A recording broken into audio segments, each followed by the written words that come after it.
The candles guttered in their silver sconces, casting trembling shadows across the grand dining hall of Somerset House as whispers circled around Violetta Bramley like vultures. She stood rigid beside the towering wedding cake, her fingers clutching the ivory handle of the ceremonial knife so tightly her knuckles had gone white. At 18, she had become the subject of society's most pitying murmurs. "Poor child," Lady Winterbourne whispered behind her fan, "sacrificed to a dying man for her family's debts." "The Duke of Somerset," another voice added with barely concealed relish. "They say his heart cannot sustain his weight much longer. A marriage bed that shall become a widow's mourning chamber by winter." Violetta's cheeks burned crimson, but her posture remained impeccable, as Lady Agatha had drilled into her since her parents' deaths. Her aunt approached now, dragging her niece by the elbow toward the cake table. "You shall smile," Lady Agatha hissed, her breath hot against Violetta's ear, "for you have secured a duchy when you deserved a convent. Your father's debts would have seen us in debtor's prison." The chamber orchestra paused as the major domo struck his staff upon the marble floor 3 times. "His Grace, the Duke of Somerset." Conversation fell silent. The sea of wedding guests parted, revealing a man of striking contradiction. Though broad-shouldered with a commanding presence, Alaric Crane moved with visible effort, his weight supported by an ornate cane of reinforced gold. His face, handsome even beneath the flush of exertion, appeared carved from determination rather than marble, with eyes sharp as cut glass that missed nothing. At 32, he moved with the careful precision of a man negotiating a truce with his own body. He approached Violetta with measured steps, each one punctuated by the creak of floorboards and the faint rasp of his breathing. The guests watched, breaths held, as he extended his free hand toward his bride of mere hours. "Your Grace," Violetta curtsied, lowering her gaze as decorum demanded. "My Duchess," he replied, his voice surprisingly rich and steady for a man so visibly burdened. "I believe this cake will not cut itself." Whispers erupted anew. Lady Pemberton's fan snapped shut. He cannot possibly stand for the ceremony, but the Duke had already positioned himself beside the table, setting his cane carefully against the silk-draped edge. He placed his hand over Violetta's on the knife handle, his palm warm and solid. "You need not fear, Your Grace," he murmured, his voice low enough for her alone. "I shall not collapse into our wedding cake and ruin the fondant." "I did not think you would, Your Grace," Violetta answered, her voice barely audible above the renewed rustle of silk and speculation. "Yet you tremble." "The room watches us with vulture's eyes," she confessed. A ghost of a smile touched his lips. "Let them feast on disappointment, then." Together they pressed down, the blade sliding through layers of almond cake and buttercream with unexpected grace. His hand remained steady, his weakness seemingly forgotten in this moment of shared purpose. When the first slice fell onto the porcelain plate, a smattering of applause rippled through the hall. Though whether from genuine pleasure or relief, Violetta could not say. The Duke lifted a small piece of cake on a silver fork, and the room seemed to hold its collective breath. Violetta understood what they expected. The traditional feeding between bride and groom, an intimate gesture that would provide fresh fodder for tomorrow's scandal sheets. She could already imagine the headlines: "The Beauty and the Beast, a wedding feast fit for mockery." But Alaric surprised her. Instead of raising the fork to her lips, he set it gently on the plate before her. "I think we have performed sufficiently for our audience," he said quietly, retrieving his cane. The movement was subtle, but Violetta noticed the way his jaw tightened, the slight tremor in his left hand as he gripped the gold handle. Lord Ashford, deep in his cups, raised his champagne glass with exaggerated enthusiasm. "A toast to the Duke and his blushing bride. May their union be—" He paused, his grin turning cruel, "as lengthy as it is prosperous." Laughter erupted from the corner where the younger lords had gathered, quickly stifled by their more diplomatic elders. Lady Agatha's face remained a mask of brittle satisfaction as she raised her own glass. Violetta felt the Duke's hand at the small of her back, gentle but firm. "Smile," he murmured, echoing her aunt's earlier command, but his tone held no cruelty. "Just a moment longer." She forced her lips into something resembling grace as servants began distributing slices of cake to the assembled guests. The orchestra resumed, a polonaise that sent couples swirling across the polished floor. Violetta watched the dancers, their movements fluid and effortless, and felt the weight of every eye that strayed from the spectacle to assess the Duke's labored stance beside her. "Your Grace appears fatigued," Lady Ashworth ventured, approaching with her daughter in tow. "Perhaps the Duchess might enjoy a turn about the room while you rest?"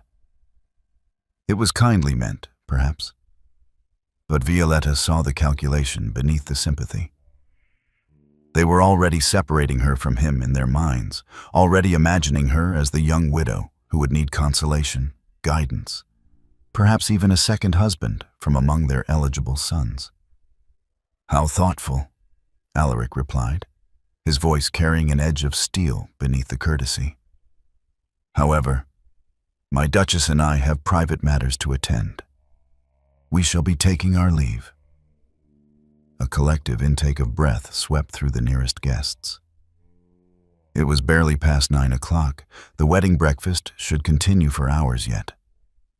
To depart so early was to admit weakness, to confirm every whispered prediction about his failing health. Or, Violetta realized with a flash of understanding as she caught the knowing smirks on several faces, it suggested an eagerness for the wedding night that these gossips would find equally scandalous given the Duke's condition. Lady Agatha materialized at Violetta's elbow. "Surely you do not mean to abandon your own celebration, Your Grace?" The Duchess has barely greeted half the guests. "The Duchess," Alaric said, his gaze fixed on Violetta rather than her aunt, "has endured quite enough scrutiny for one evening. As have I." He extended his arm to Violetta. "My dear." Violetta placed her hand in the crook of his elbow, feeling the fine wool of his coat and the solid strength of the arm beneath, even as she felt him lean slightly, redistributing his weight. Together they moved toward the grand doors, the crowd parting before them like water before a ship's prow. Behind them, the whispers rose like steam. He cannot even last through his own wedding breakfast. The poor girl. Imagine the horror of tonight. "I give him until Michaelmas, no longer." My beautiful family, before we dive into this interesting story, I need to share something important with you. We're on a mission to reach 1,000 subscribers, and right now, there are only limited spots to be among our founding 1,000, our inner circle, who were here from the beginning. And I want you to be among our most cherished first 1,000. These first 1,000 subscribers will always hold a special place in this community.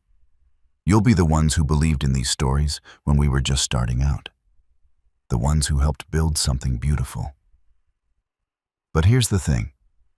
Once we hit that milestone, that opportunity closes forever. You'll still be welcome, but you won't be part of that exclusive founding group who shaped this channel's journey. So if you've been watching without subscribing, now is your moment.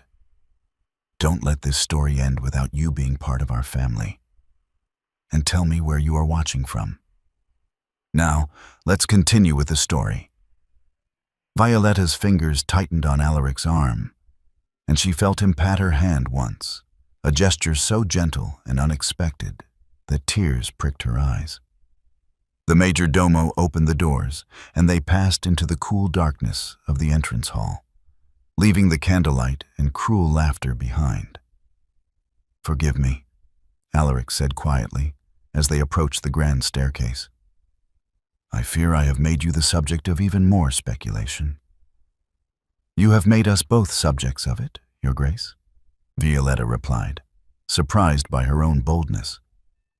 "But I confess, I am grateful to be free of that room." He paused at the base of the stairs, and she saw what it cost him to maintain his composure, the slight sheen of perspiration on his brow, the careful control of his breathing. "There are 247 steps between this hall and my private chambers," he said. "I counted them this morning, preparing for this moment." "Then we shall count them together," Violetta heard herself say. For the first time since she had met him at the altar that morning, the Duke smiled, a real smile that reached his remarkable eyes and transformed his face entirely. "Together," he agreed. "Come, my unexpected Duchess. We have matters to discuss that require privacy and truth." The climb to the Duke's private chambers took nearly 20 minutes. Violetta had never considered stairs an act of endurance before. But watching Alaric navigate each step transformed her understanding entirely. He moved with methodical precision, his cane striking marble, his breath coming in carefully controlled measures. She kept her hand light on his arm, uncertain whether her touch provided support or merely the illusion of it for the benefit of the servants who lined the corridor at discreet intervals. "You need not maintain the pretense," Alaric said when they reached the first landing. "The staff are well aware of my limitations." "I am not pretending, Your Grace," Violetta replied, and realized with some surprise that it was true. She was not performing dutiful concern for an audience. She simply wished to reach the top of these endless stairs and escape the weight of eyes upon them both. When they finally arrived at the ducal apartments, a liveried footman opened the door to reveal a suite of rooms that took Violetta's breath away. She had expected grandeur. One did not marry a duke and anticipate modest accommodations, but the sheer scale overwhelmed her. The sitting room alone was larger than the entire floor of the narrow townhouse where she had lived with Lady Agatha these past 5 years. "Your chambers adjoin these through that door," Alaric said, gesturing with his cane toward an ornate entrance to the left. "I have taken the liberty of ensuring they are fully appointed. If anything displeases you, you need only inform Mrs. Halston, the housekeeper." The formality of his words struck Violetta as strange, given they were now man and wife. But before she could respond, he moved toward a high-backed chair near the fireplace and lowered himself into it with visible relief. His eyes closed briefly, and she saw the mask of ducal composure slip for just a moment.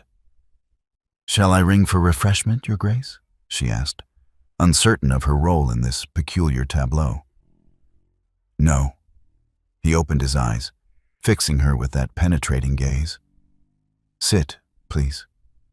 We have little time before your aunt arrives, and there are things you must understand." "Lady Agatha? Here?"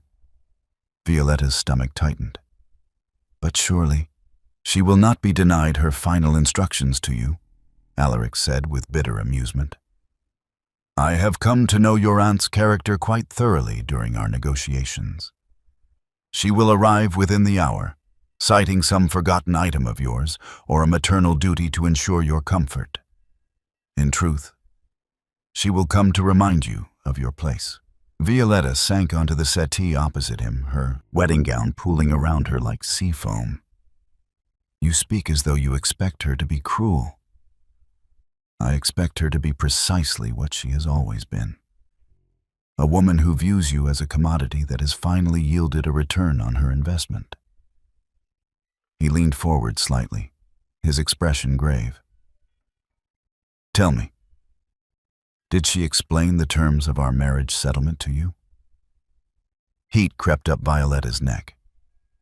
"She said that you had agreed to assume all of my father's debts in exchange for my hand."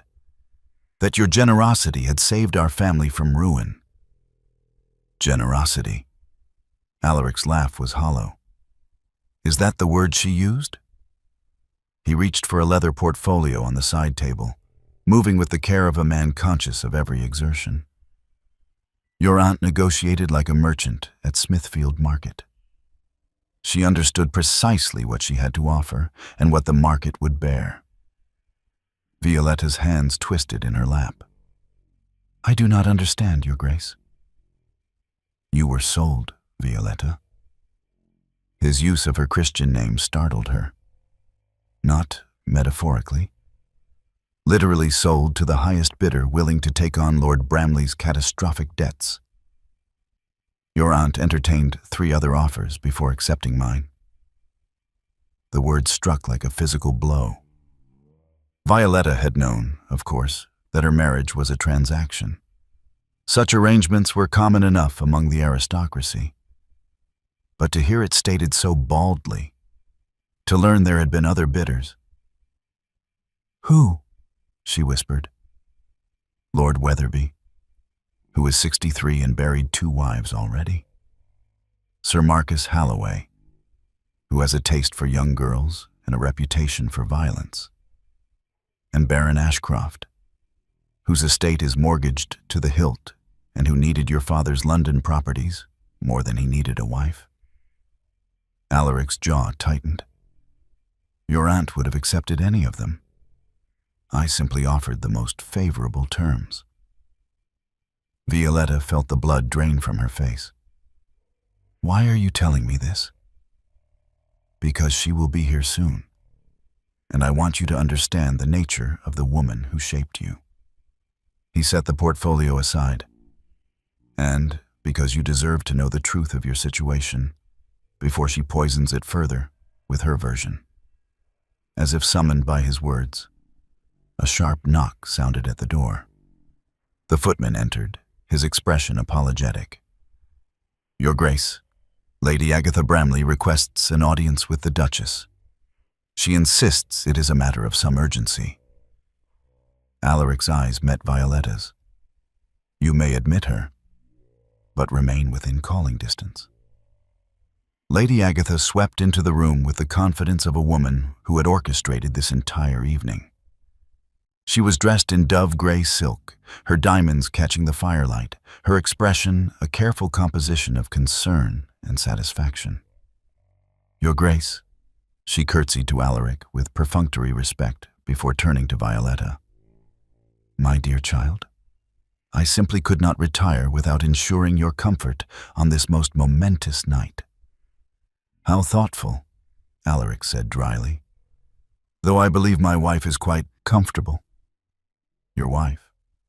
Lady Agatha's smile sharpened. "Yes, indeed, which is precisely why I felt compelled to offer some final guidance."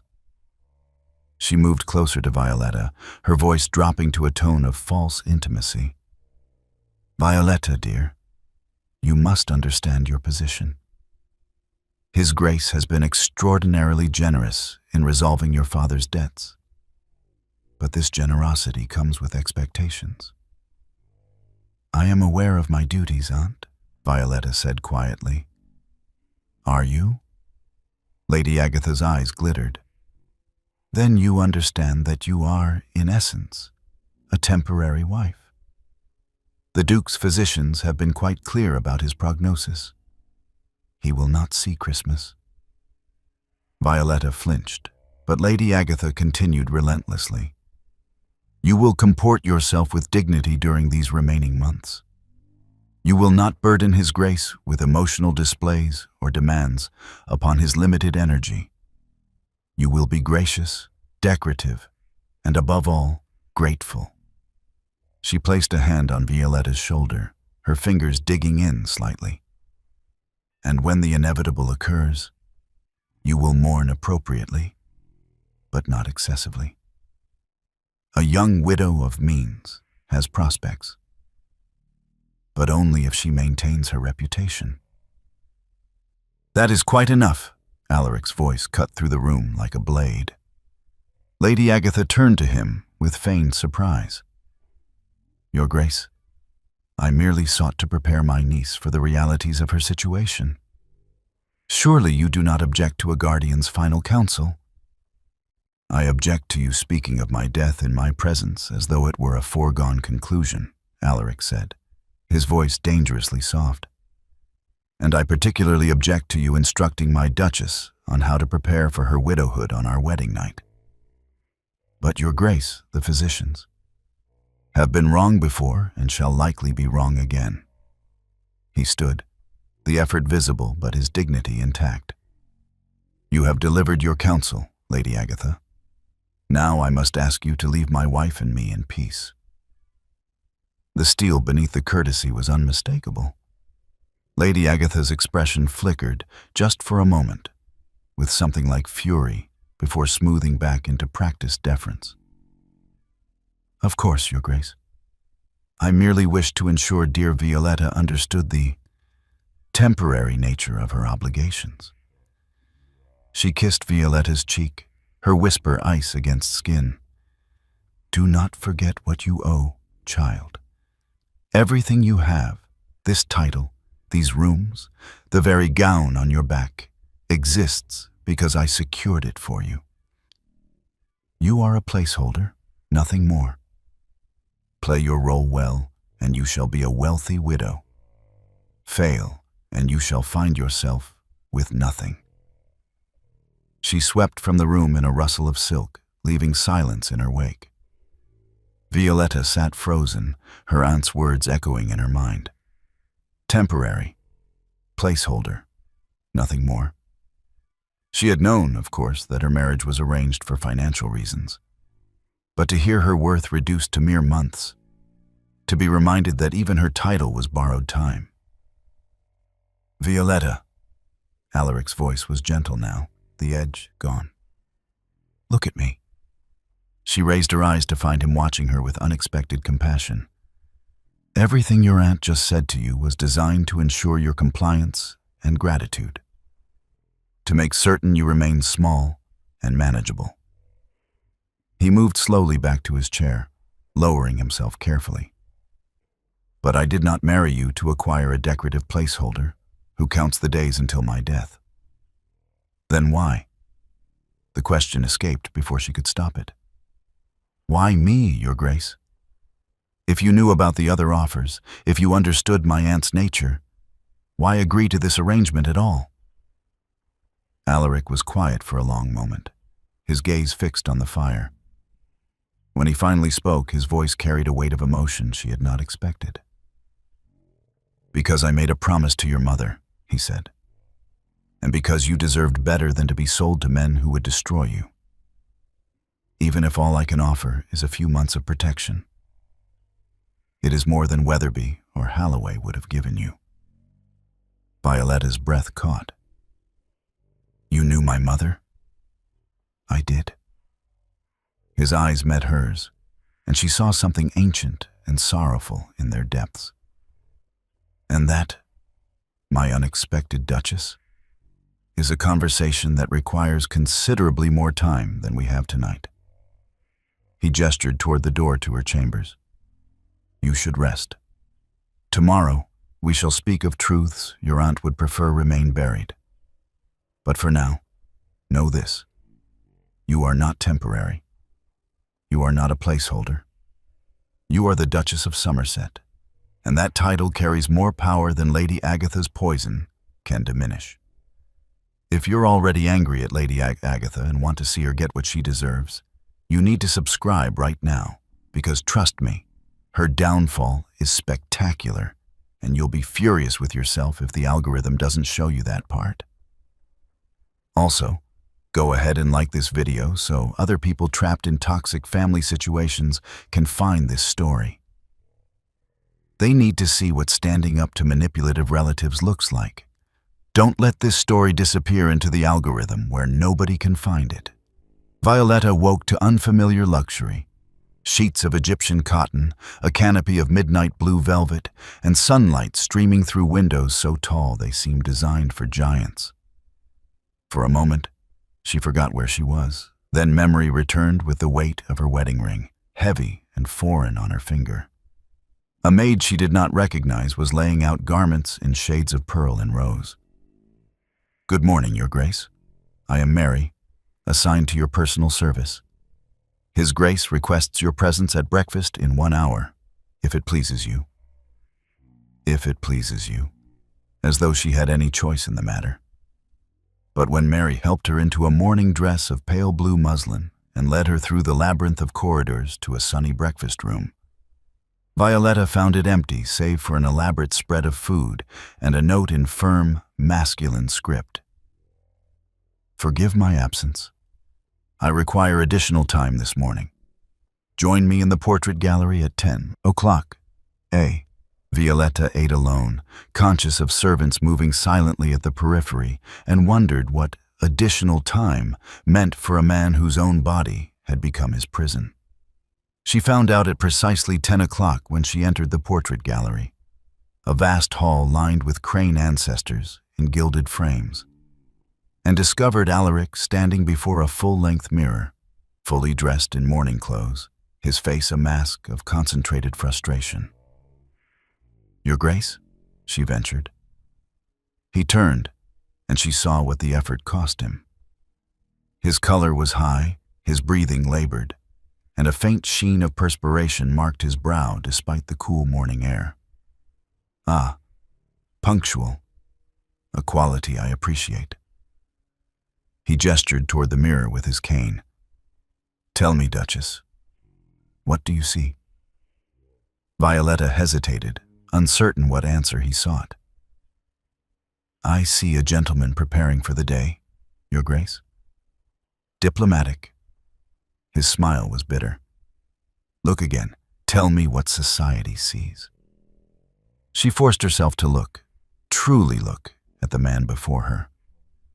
Alaric Crane stood well over 6 feet, his frame broad across the shoulders, but his body carried weight that seemed to drag at him like an anchor. His waistcoat, expertly tailored, could not quite disguise the swell of his abdomen. His face, handsome in its bone structure, was rounded by flesh that blurred the sharp edges of what had once been an aristocratic profile. His legs, strong enough to support him, nonetheless seemed strained by the burden they bore. "They see a man who has lost control," Alaric said when she remained silent. "A glutton, a hedonist who has eaten and drunk himself into this condition and now reaps the consequences of his own excess." "I do not presume to know what society sees," Violetta said carefully. "Do not dissemble. You heard them last night. You have heard the whispers since our engagement was announced." He moved toward the windows, each step deliberate. "The fat Duke, the corpulent Crane, Lord Lard. They think themselves clever with their mockery." Violetta watched him navigate the gallery, and understanding began to dawn. This was not vanity or self-pity. This was preparation. "We are expected at Lady Pemberton's ball tonight," Alaric continued. "Our first public appearance as man and wife. The vultures will be circling, eager to see if I can manage a few hours in society or if I shall collapse in spectacular fashion, confirming all their predictions." He paused before a portrait of a lean, athletic man in riding clothes. "My father. At 32, my age precisely.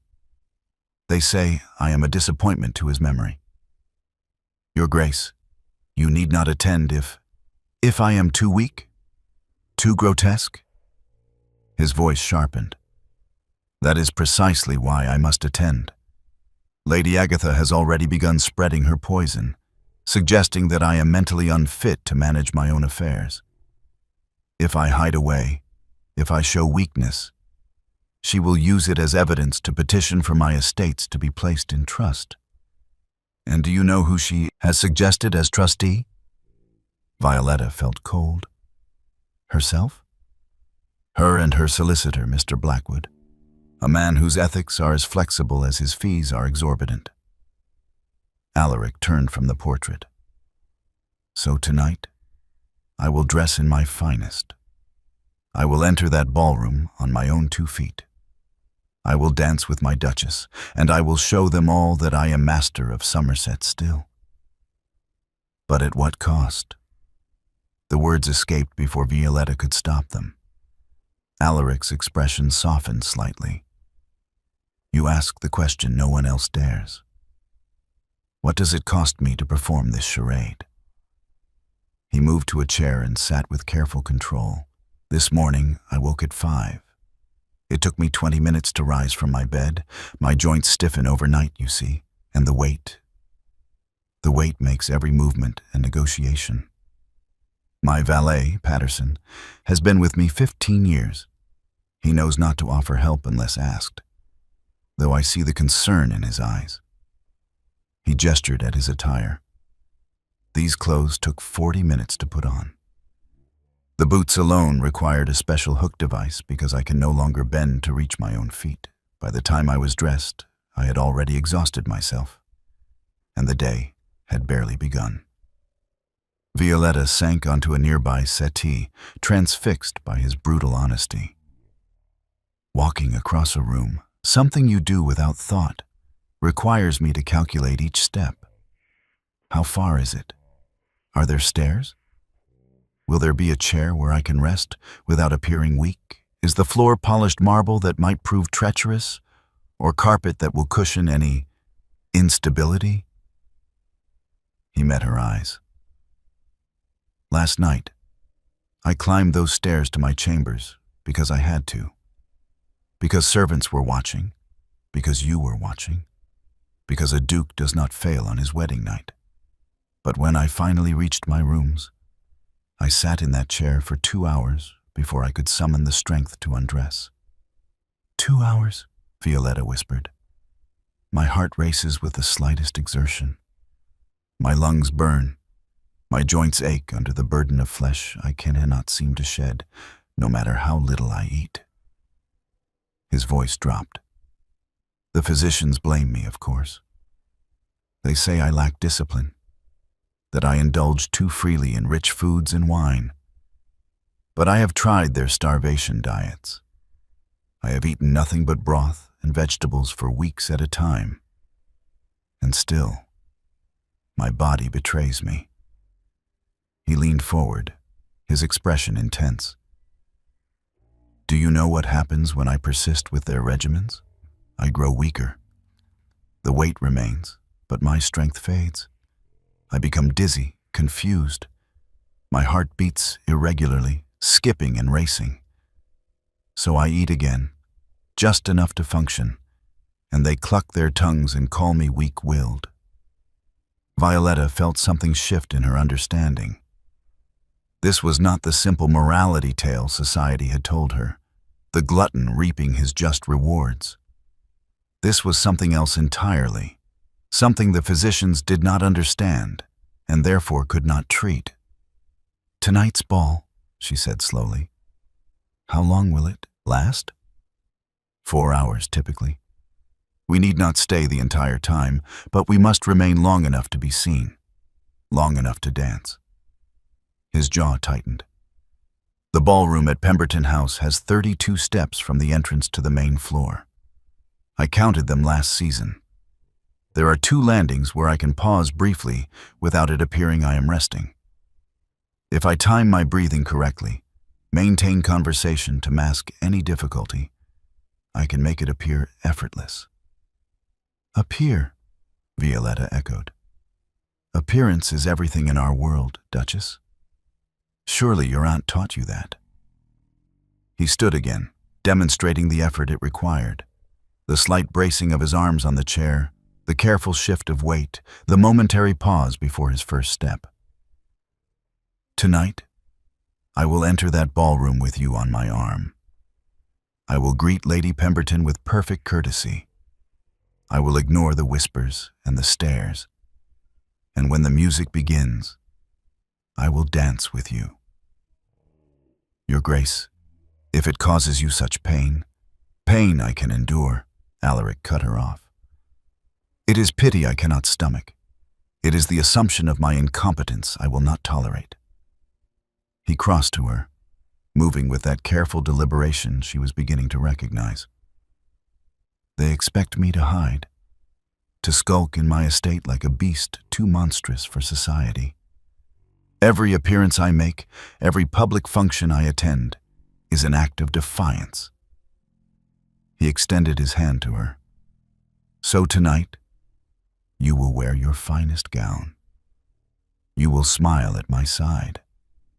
And together, we will show them that the Duke and Duchess of Somerset are not so easily dismissed. Violetta took his hand, feeling the warmth of his palm, the strength still present despite everything he had described. And after? When we return home and there are no more eyes to perform for? For the first time, something like vulnerability crossed his features. After, I shall likely spend an hour in my chair, unable to move. Patterson will bring cold compresses for the swelling in my ankles. I will take the laudanum my physician prescribed for the pain, though I hate how it clouds my mind. And I will sleep poorly, my heart racing, my body aching, knowing I must rise the next morning and do it all again. There must be another way, Violetta said. Some treatment, some physician who understands. I have seen 17 physicians, Alaric said wearily. From London's finest to a charlatan in Brighton who promised miracle cures. They all say the same thing. Eat less, exercise more, apply discipline. As though I have not tried. As though this body were simply a matter of willpower. He released her hand. No, Duchess. There is no cure for what I am. There is only endurance. And the determination not to let them see me break. The clock in the hall chimed 11. Alaric glanced toward the sound. I must rest now if I am to have strength for tonight. Patterson will call for you at 8. Wear something that will make them forget to look at me. He moved toward the door with that same measured care, and Violetta watched him go, understanding for the first time the true nature of the man she had married. Not a glutton, not a hedonist, but a warrior fighting a battle no one else could see, against an enemy even he did not fully understand. The clock struck midnight as Violetta sat in her chambers, still fully dressed in the sapphire gown Mary had laid out for dinner. A dinner that had never occurred. Instead, a footman had brought a tray to her room with a note. Please join me in the library at midnight. We have matters to discuss that cannot wait. A. Now she stood before the library door, her hand raised to knock, wondering what new revelation awaited her. The past 2 days had shattered every assumption she had held about her marriage, about the Duke, about her own future. What more could there possibly be? Enter, came Alaric's voice before she could knock. The library was a cathedral of books, shelves rising 2 stories high, accessible by a wrought iron gallery that circled the room. A fire burned in the massive hearth, casting dancing shadows across leather spines and gilded titles. Alaric sat in a high-backed chair near the fire, still in his evening clothes, his cane propped against the armrest.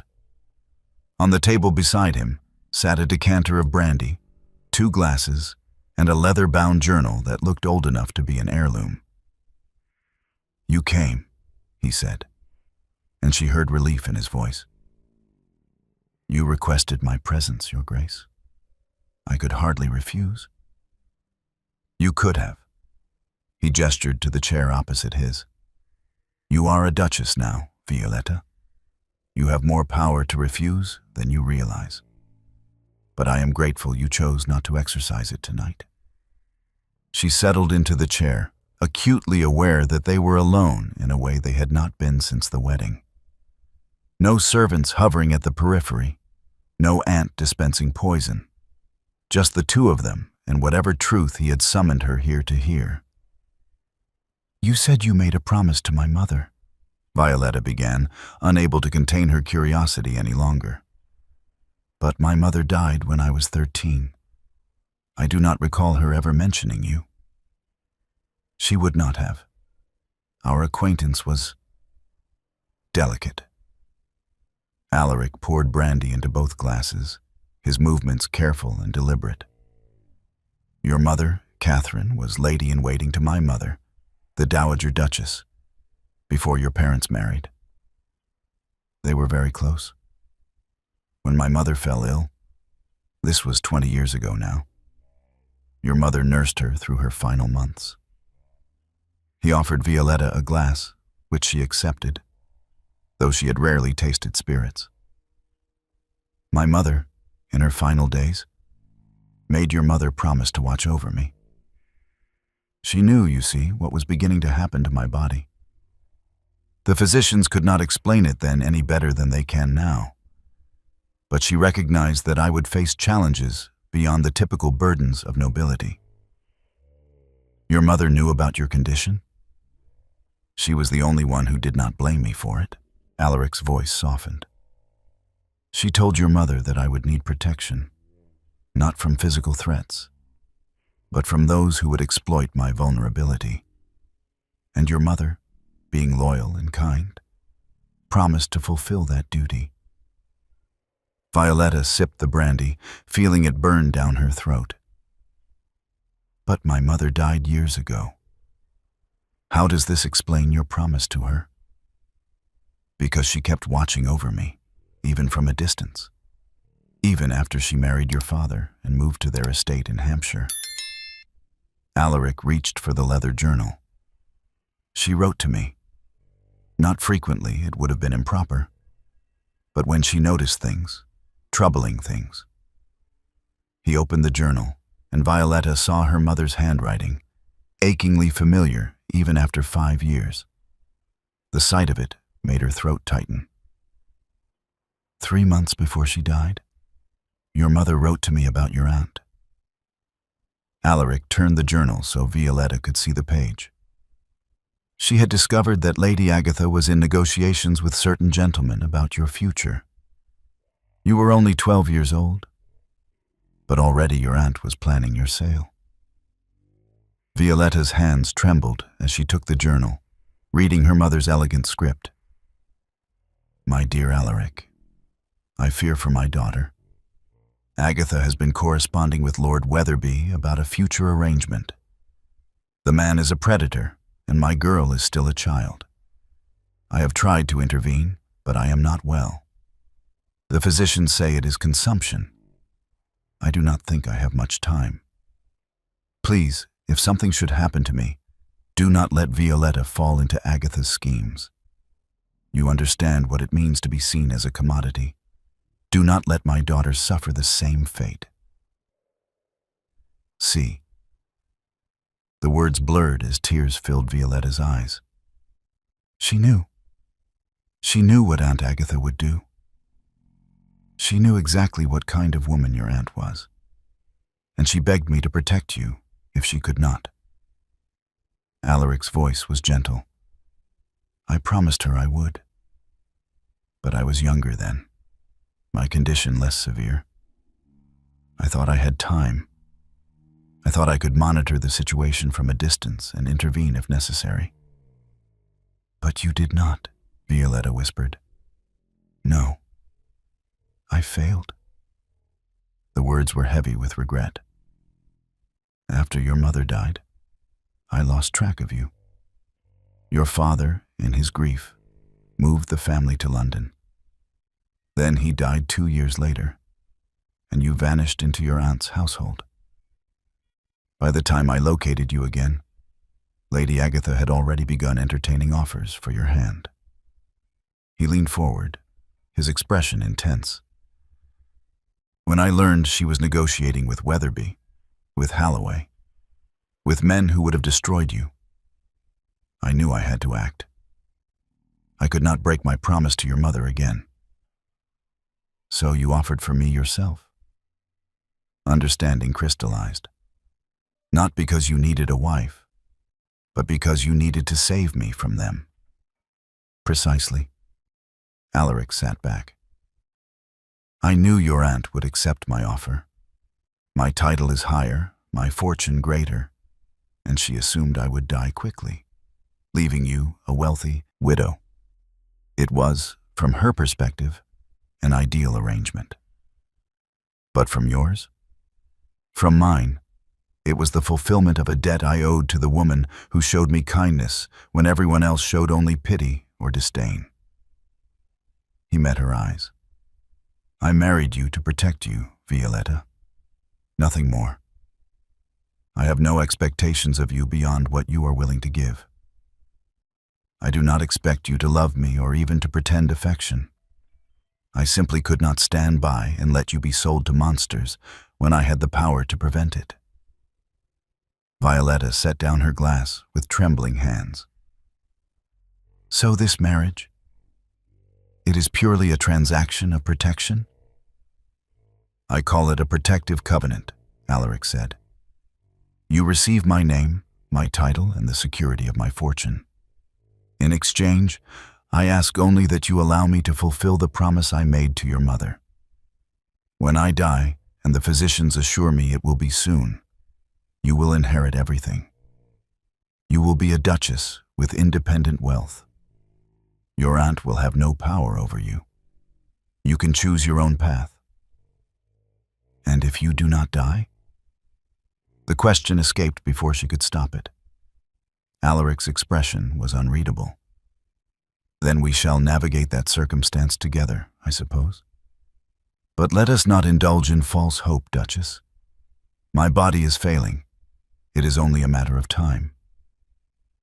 Violetta stood abruptly, moving to the fire, her mind whirling. Everything she had believed about her marriage, that it was a simple exchange of debts for title, had been revealed as something far more complex. Her mother had known, had tried to protect her from beyond the grave. And this man, this duke whom society mocked and pitied, had honored a promise made to a dying woman at great personal cost. Why tell me this now? She asked, staring into the flames. Why not let me believe the simpler version? Because your aunt will use the simpler version against you, Alaric said. She will remind you constantly that you are merely a temporary inconvenience, a placeholder warming a chair until I die. And she can claim influence over your widowhood. I wanted you to know the truth before her poison takes root. You are not here because you were sold. You are here because you were saved. Violetta turned to face him. And what if I do not wish to be saved? What if I would rather have had the choice myself? Then I have committed a great wrong, and I apologize. His voice was steady. But given the alternative was Lord Wetherby or Sir Marcus Halloway, I confess I do not regret my presumption. Your mother trusted me to make this choice when she could not. I honored that trust. The fire crackled in the silence that followed. Violetta studied the man before her, this duke who had married her, not for love or even companionship, but out of loyalty to a dead woman and a promise made years ago. It should have made her angry. It should have felt like another form of control, another way men decided her fate without her consent. But instead, she felt something unexpected, gratitude. And beneath that, the first stirring of something that might become respect. My mother chose well when she chose you as her ally, Violetta said finally. She always had excellent judgment of character. Alaric's shoulders seemed to relax slightly. She was an extraordinary woman. You have her eyes. Did you know that? The same intelligence, the same determination beneath the surface propriety. I have very little of her, I fear. Aunt Agatha made certain to train any independence out of me. Your aunt trained you to appear compliant, Alaric corrected. But appearance and reality are not the same thing. You proved that tonight by coming here, knowing I might reveal uncomfortable truths. A truly compliant woman would have stayed in her chambers. Violetta returned to her chair, settling into it with a new understanding of her position. So what happens now? Do we simply coexist? Perform for society and live separate lives behind closed doors? That is entirely your choice. Alaric reached for the decanter again, refilling his glass. I ask nothing of you except your presence at necessary social functions and your discretion regarding my condition. Beyond that, you are free to live as you choose. Read in this library whenever you wish. Ride in the park. Decorate these rooms to your taste. The estate is yours to command, as much as it is mine. And when you die? She forced herself to say it plainly. What then? Then you will be the Duchess of Somerset in your own right, with a fortune substantial enough to ensure you never answer to anyone again. Not your aunt, not society, not any future husband, unless you choose one. He met her eyes. That is the future your mother wanted for you. Freedom, security, choice. I am simply the instrument through which she achieves it from beyond the grave. Violetta felt tears threaten again, but refused to let them fall. She would have been pleased to know you kept your promise. I hope so. Alaric's voice was rough. It is perhaps the only truly honorable thing I have done in a life otherwise marked by the humiliation of physical decline. That is not true, Violetta said with sudden fierceness. You have endured mockery with dignity. You have refused to hide despite the cost. And you have saved me from a fate I did not even know threatened me. Those are not small things, Your Grace. For a long moment, Alaric simply looked at her, something shifting in his expression. Perhaps, he said finally, this protective covenant of ours may prove more beneficial than I anticipated. For both of us. The clock struck 1. Alaric stood with visible effort. You should rest. Tomorrow brings new challenges, and you will need your strength. But as Violetta rose to leave, she paused. Your Grace, thank you for honoring your promise to my mother, for giving me a future I could not have secured myself. Thank your mother, Alaric said softly. She is the one who saw what you needed and trusted me to provide it. I am merely keeping a vow. As Violetta left the library, she carried her mother's journal clutched to her chest, a tangible connection to the woman who had loved her enough to plan for her safety, even in death. And behind her, the Duke of Somerset settled back into his chair, the weight of his protective covenant fulfilled at last. 3 days after the library revelation, Violetta found herself alone in the vast expanse of Somerset House with nothing but time and questions. Alaric had retreated to his study with his steward to review estate matters, a process he had warned her might take the entire day. Mary had laid out embroidery in the morning room. But Violetta's restless mind refused to focus on needlework. Instead, she found herself wandering the portrait gallery, studying the faces of Crane ancestors. She paused before the painting of Alaric's father, that lean, athletic man who seemed to mock his son from beyond the grave. Then she moved to a smaller portrait beside it, a young man in military dress, barely 20, with Alaric's sharp eyes but a frame as trim and powerful as any soldier's. That was painted the year I returned from the peninsula. Alaric's voice came from behind her. Violetta startled, turning to find him leaning heavily on his cane in the doorway. His color was poor, his breathing labored even from the short walk from his study. I did not mean to intrude upon your business, Your Grace. The steward had to leave unexpectedly. His daughter has taken ill. Alaric moved slowly into the gallery. I find I am grateful for the interruption. Estate finances are tedious at the best of times. He came to stand beside her, gazing up at his younger self.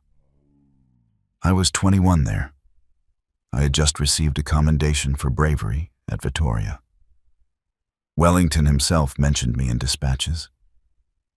His voice held no pride, only a kind of bewildered sorrow. I could ride for 12 hours without tiring. I could march with a full pack in the Spanish heat. I could... He stopped, his jaw tightening. What happened? Violetta asked softly. I wish I knew. He turned from the portrait as though the sight of it pained him. It began so gradually I barely noticed. A tightness in my uniform. Fatigue that took longer to shake after exertion. I thought it was simply the stress of war, the irregular meals, the constant vigilance. But when I returned to England 2 years later, I knew something was wrong. He gestured toward a settee, and they both sat. Violetta conscious of how carefully he lowered himself, how he positioned his cane within easy reach. The weight came on so quickly, Violetta. Within 6 months of my return, I had gained 3 stone. Within a year, 5. The physicians were baffled. They put me on restrictive diets, water and vegetables, nothing else. I followed their regimens religiously, measuring every portion, denying myself even bread. And still, my body expanded as though mocking my efforts. Surely the physicians could see that their treatments were not working? Oh, they saw. But rather than question their understanding, they questioned my honesty. Bitterness crept into his voice. They accused me of secret eating, of sneaking food in the night like a guilty child. They suggested I lacked moral fiber, that I was weak-willed, gluttonous. One particularly sanctimonious doctor suggested my condition was God's punishment for some unnamed sin. Violetta felt anger rise in her chest. That is unconscionable. It is the natural conclusion when one does not understand the mechanism at work. Alaric shifted in his seat, seeking comfort his body would not grant. If a man grows fat, he must be eating too much. If diet does not remedy the problem, he must be cheating. The logic is simple, straightforward, and entirely wrong in my case. How do you know it is wrong? Because I have kept meticulous records. He met her eyes. I am many things, Duchess, but I am not a fool. When the physicians blamed me for my condition, I determined to prove or disprove their theories with evidence. For the past 8 years, I have documented everything, every meal, every symptom, every treatment attempted. I have created a ledger of my own body's betrayal. Violetta leaned forward. May I see it? Alaric studied her for a long moment. Why? So you can judge for yourself whether I am the glutton they claim? No, she said firmly. So I can understand what you are fighting against.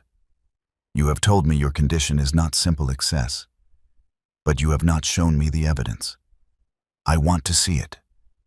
I want to understand.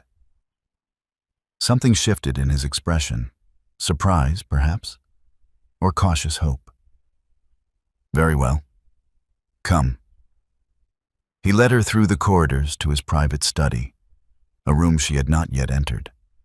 It was smaller than she expected, lined with books on medicine and natural philosophy. A large desk dominated the space, covered with papers and correspondence. But Alaric moved past all of this to a locked cabinet in the corner.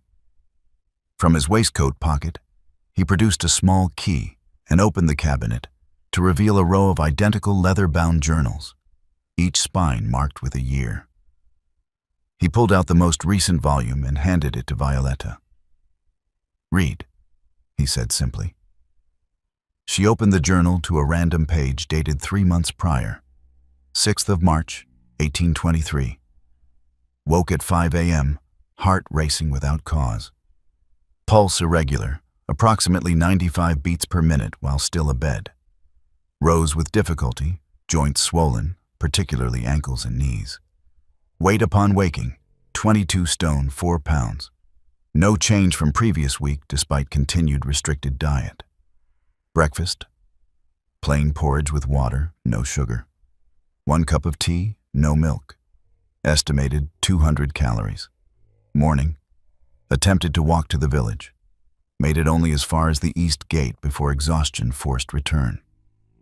Distance, approximately 1/4 mile. Required 1 hour of rest afterward. Heart rate remained elevated for 2 hours following exertion. Midday meal, boiled chicken breast, steamed vegetables, carrots, greens, water. Estimated 300 calories. Afternoon, profound fatigue. Slept for 3 hours, unplanned. Woke disoriented and shaking.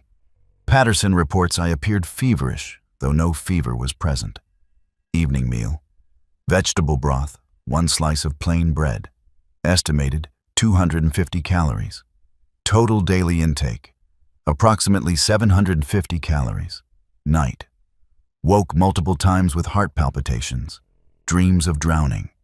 Profound thirst despite drinking water throughout the day. Ankles so swollen I could not remove my own stockings. Notes. This is the 3rd week of Dr. Morrison's prescribed regimen. I have lost no weight. I have, in fact, gained half a stone despite consuming less than 1/3 of what a laboring man might eat. The weakness is becoming profound. I fear if I continue much longer, I will lack the strength to rise from bed at all. Violetta looked up, horrified. 750 calories? That is a starvation diet. Yes, and it accomplished nothing except to make me weaker. Alaric pulled out another journal, this one from 5 years earlier, and opened it to a marked page. Here, this was Dr. Thornton's approach. He believed I was retaining fluid due to excessive salt consumption. The entry detailed a week during which Alaric had consumed nothing but unsalted foods and herb tea, intended to promote evacuation of excess humors. The weight had indeed dropped, 4 pounds in 1 week. But the subsequent entries showed it returning within days, along with dizziness, confusion, and a racing heart. I have tried everything, Alaric said, pulling out journal after journal. Bloodletting, purges, emetics, calomel, digitalis, starvation, excessive exercise until I collapsed, every fashionable treatment and a dozen experimental ones. And through it all, I have documented the results with scientific precision. Violetta flipped through the pages, seeing years of meticulous records. Meals measured to the ounce, symptoms described in careful detail, observations about patterns, how certain foods seem to cause more swelling than others, how stress exacerbated the heart palpitations, how sleep quality affected the next day's fatigue. This is extraordinary, she breathed. This is the work of a natural philosopher, not a... She trailed off. Not a glutton? Alaric finished. No. It is the work of a desperate man trying to solve a puzzle to which no one else seems to have the answer. She found an entry from 2 years prior that made her breath catch. I have now tried 17 different physicians' regimens. Not one has produced lasting improvement. Several have made me markedly worse. I am forced to conclude that the fundamental understanding of my condition is flawed. The physicians believe I am fat because I eat too much. But what if the causation runs the opposite direction? What if my body hoards every calorie, every drop of fluid, due to some internal derangement, and the hunger, the thirst, the fatigue are results of this process, not causes? If that is true, then all their treatments are addressing the wrong problem. They are punishing me for symptoms I cannot control, while the true disease continues unchecked. This, Violetta said, pointing to the passage. This is the truth, is it not? You are not betrayed by lack of discipline. You are betrayed by your own blood. Alaric sank into his desk chair, looking suddenly exhausted. I believe so, yes. But belief without proof is merely theory, and I lack the medical knowledge to understand what internal mechanism might cause such a thing. Violetta turned more pages, seeing the progressive worsening documented in careful script. The weight that climbed despite dietary restrictions. The heart symptoms that grew more frequent and severe. The swelling in his extremities that came and went without pattern. The profound fatigue that could strike without warning. Have you shown these to your physicians? The early ones, yes. They dismissed my record-keeping as obsessive, evidence of a disordered mind. One suggested my fixation on my symptoms was making them worse, that I should simply accept my condition as God's will and cease my morbid documentation. So you stopped sharing. What was the point? They had already decided the answer. I was a glutton who lacked moral fiber. Any evidence to the contrary was merely my attempt to excuse my weakness. He gestured at the journals. So I continued my records in private. At least here, in these pages, the truth is preserved, even if no one believes it. Violetta closed the journal she held and looked at the man before her with new eyes. She had thought she understood his situation after their conversation in the library. But this was different. This was not simply a man suffering from an unnamed condition. This was a man conducting a lone scientific investigation into his own body, fighting against both his disease and the medical establishment's refusal to see beyond their preconceptions. There must be someone, she said. Some physician, somewhere, who would look at this evidence with fresh eyes. Someone who would see what you see. If such a person exists, I have not found them in 8 years of searching. Alaric's voice was heavy with resignation. I have corresponded with doctors in Edinburgh, Vienna, even as far as Boston. Most do not bother to reply. Those who do offer the same tired advice. Eat less, exercise more, apply discipline. Then we shall look harder. The words came out with more force than Violetta intended. You have documented your condition with scientific rigor. This is valuable data, Your Grace. Somewhere there must be a physician with the wit to recognize it as such. Alaric looked at her with an expression somewhere between hope and despair. You speak as though this is now your crusade as well as mine. You married me to fulfill a protective covenant, Violetta said, meeting his eyes. Perhaps it is time I offered protection in return. Not from predatory suitors, but from a medical profession too arrogant to admit the limits of their understanding. For the first time since she had met him, Alaric smiled. Not the bitter ghost of amusement she had seen before, but something genuine and surprised. You continue to astonish me, Duchess. Good, Violetta said, already formulating plans. Because I intend to do so with increasing frequency. Now show me everything. Every journal, every failed treatment, every observation. If there is an answer hidden in this data, we shall find it together. Violetta spent the next week immersed in Alaric's journals, reading late into the night by candlelight until her eyes burned and her head ached with medical terminology she barely understood. Mary brought her meals that went cold and untouched. The household staff whispered that the new Duchess had gone peculiar, locked away in His Grace's study like a scholar rather than a proper lady. Let them whisper. Violetta had found something in those meticulous pages, a pattern the physicians had missed because they had been looking at symptoms rather than systems. She noticed that Alaric's heart palpitations worsened after periods of severe caloric restriction, that his fluid retention increased when he was under stress, regardless of salt intake, that his profound fatigue episodes often followed nights of poor sleep, creating a vicious cycle. Most tellingly, She observed that his weight remained stubbornly fixed, even during periods when his documented intake would have starved a laboring man to skeletal thinness. This was not gluttony. This was something fundamental gone wrong inside his body, some internal clockwork that had broken and now drove him toward decline no matter what he did. On the 8th day, she found Alaric in the morning room, struggling through correspondence with his steward. His color was poor, his breathing labored even at rest. "You have been neglecting your own health while studying mine," he observed without looking up. "Mrs. Halston reports you have eaten almost nothing this week." "I have been occupied. Obsessed, more like." He set down his pen. "Violetta, I appreciate your concern, but you cannot solve in 8 days what 17 physicians have failed to address in 8 years. "Perhaps not," she agreed, settling into the chair across from him. "But I can do what those 17 physicians refuse to do. I can look beyond conventional wisdom.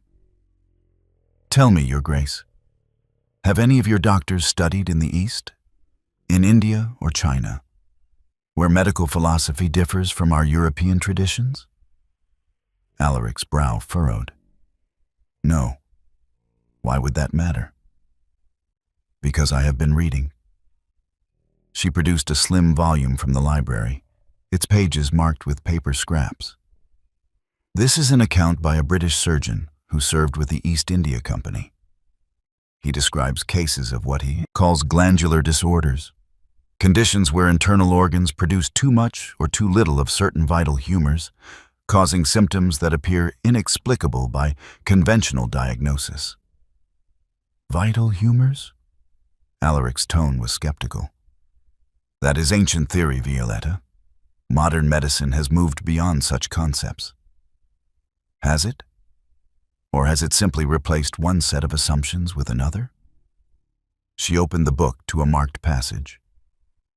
"This surgeon describes a case remarkably similar to yours. A military officer who gained excessive weight despite restricted diet, suffered from heart irregularities, profound fatigue, and fluid retention.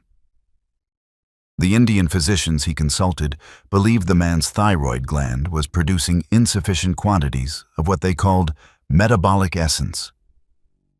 "And did their treatment work?" The account ends before resolution, but the surgeon notes he witnessed partial improvement when the patient was given extracts from animal thyroid glands. She closed the book. "The point is not whether this specific treatment would help you, but that these physicians approached the problem differently. They looked at internal glandular function rather than external moral failing." Alaric leaned back in his chair, his expression thoughtful. "Even if such an approach has merit, where would we find a physician trained in these Eastern methods? I cannot exactly travel to Calcutta in my condition." "No, but there is a physician in London who studied in India for 15 years before returning to England." Violetta pulled a newspaper clipping from her reticule. "Dr. Nathaniel Ashworth.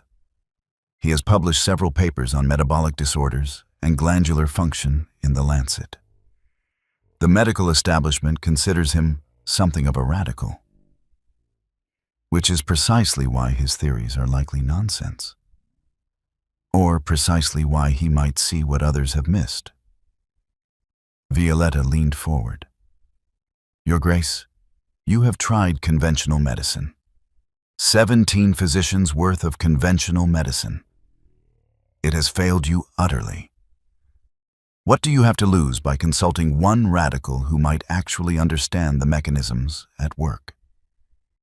"My dignity?" Alaric's smile was bitter. "Can you imagine the gossip if it becomes known that the Duke of Somerset has resorted to some charlatan peddling Eastern mysticism? I can imagine the gossip if you die before Christmas, leaving your title and fortune to be fought over by Lady Agatha and her vulture friends." Violetta's voice was sharp. "Which concern weighs more heavily, Your Grace? Your dignity or your life." The words hung in the air between them. Alaric's jaw tightened, but he did not look away. "You have become rather fierce, Duchess." "I have become rather invested in keeping my husband alive long enough to determine if there is any hope." She softened her tone. "Please, Alaric, let me write to this Dr. Ashworth. If he proves to be a fraud, we have lost nothing. But if he has even a fraction of the insight his papers suggest, he might offer what no other physician has, actual understanding." Alaric was silent for a long moment, his gaze distant. Finally, he sighed. "Very well. Write to your radical physician. But I want to see his credentials before he sets foot in this house. And if he proposes bloodletting or purges, he will be ejected immediately." Violetta stood, clutching the book to her chest. "I shall write today." "Violetta." His voice stopped her at the door. "Why are you doing this? The protective covenant I offered requires nothing beyond your presence at social functions. You need not involve yourself in my medical affairs." She turned to face him. This man who had married her to honor a promise to a dead woman, who had saved her from predators while his own body waged war against him, who documented his decline with scientific precision because no one else would believe his truth. "Because you kept a promise to my mother when you did not have to," she said simply. "And because I find I cannot stand by and watch you fade away when there might be answers yet to find."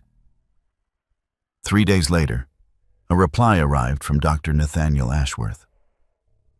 Violetta took it directly to Alaric's study, where she found him reviewing estate accounts with visible effort. "He will come," she announced, breaking the seal. "He says he has read about your case in medical circles. Apparently, the Duke of Somerset's mysterious weight gain has been a subject of speculation among physicians. He believes he may be able to help." Alaric set down his pen. "Did he propose a treatment?" "No. He says he must examine you first and review your documentation. He specifically requests to see any records you have kept of symptoms and dietary intake." Violetta looked up from the letter. "He believes personal documentation is more reliable than physicians' reports, because patients notice subtleties that doctors miss during brief examinations." "He wants to see my journals?" Alaric's expression was guarded. "You told him about them?" "I mentioned you had kept meticulous records. I thought it would demonstrate you are a serious and observant patient, not a glutton in denial. Or it will confirm his colleague's opinion that I am obsessive and disordered." "He is not his colleague's," Violetta said firmly. "That is the entire point. When can he come?" Alaric pulled the letter from her hands, reading it himself. His expression shifted as he read, something like cautious hope flickering across his features. "He proposes to visit next Tuesday. He says he will need several hours for a thorough examination and review of my records." He looked up. "He also says he makes no promises of cure, only of honest investigation.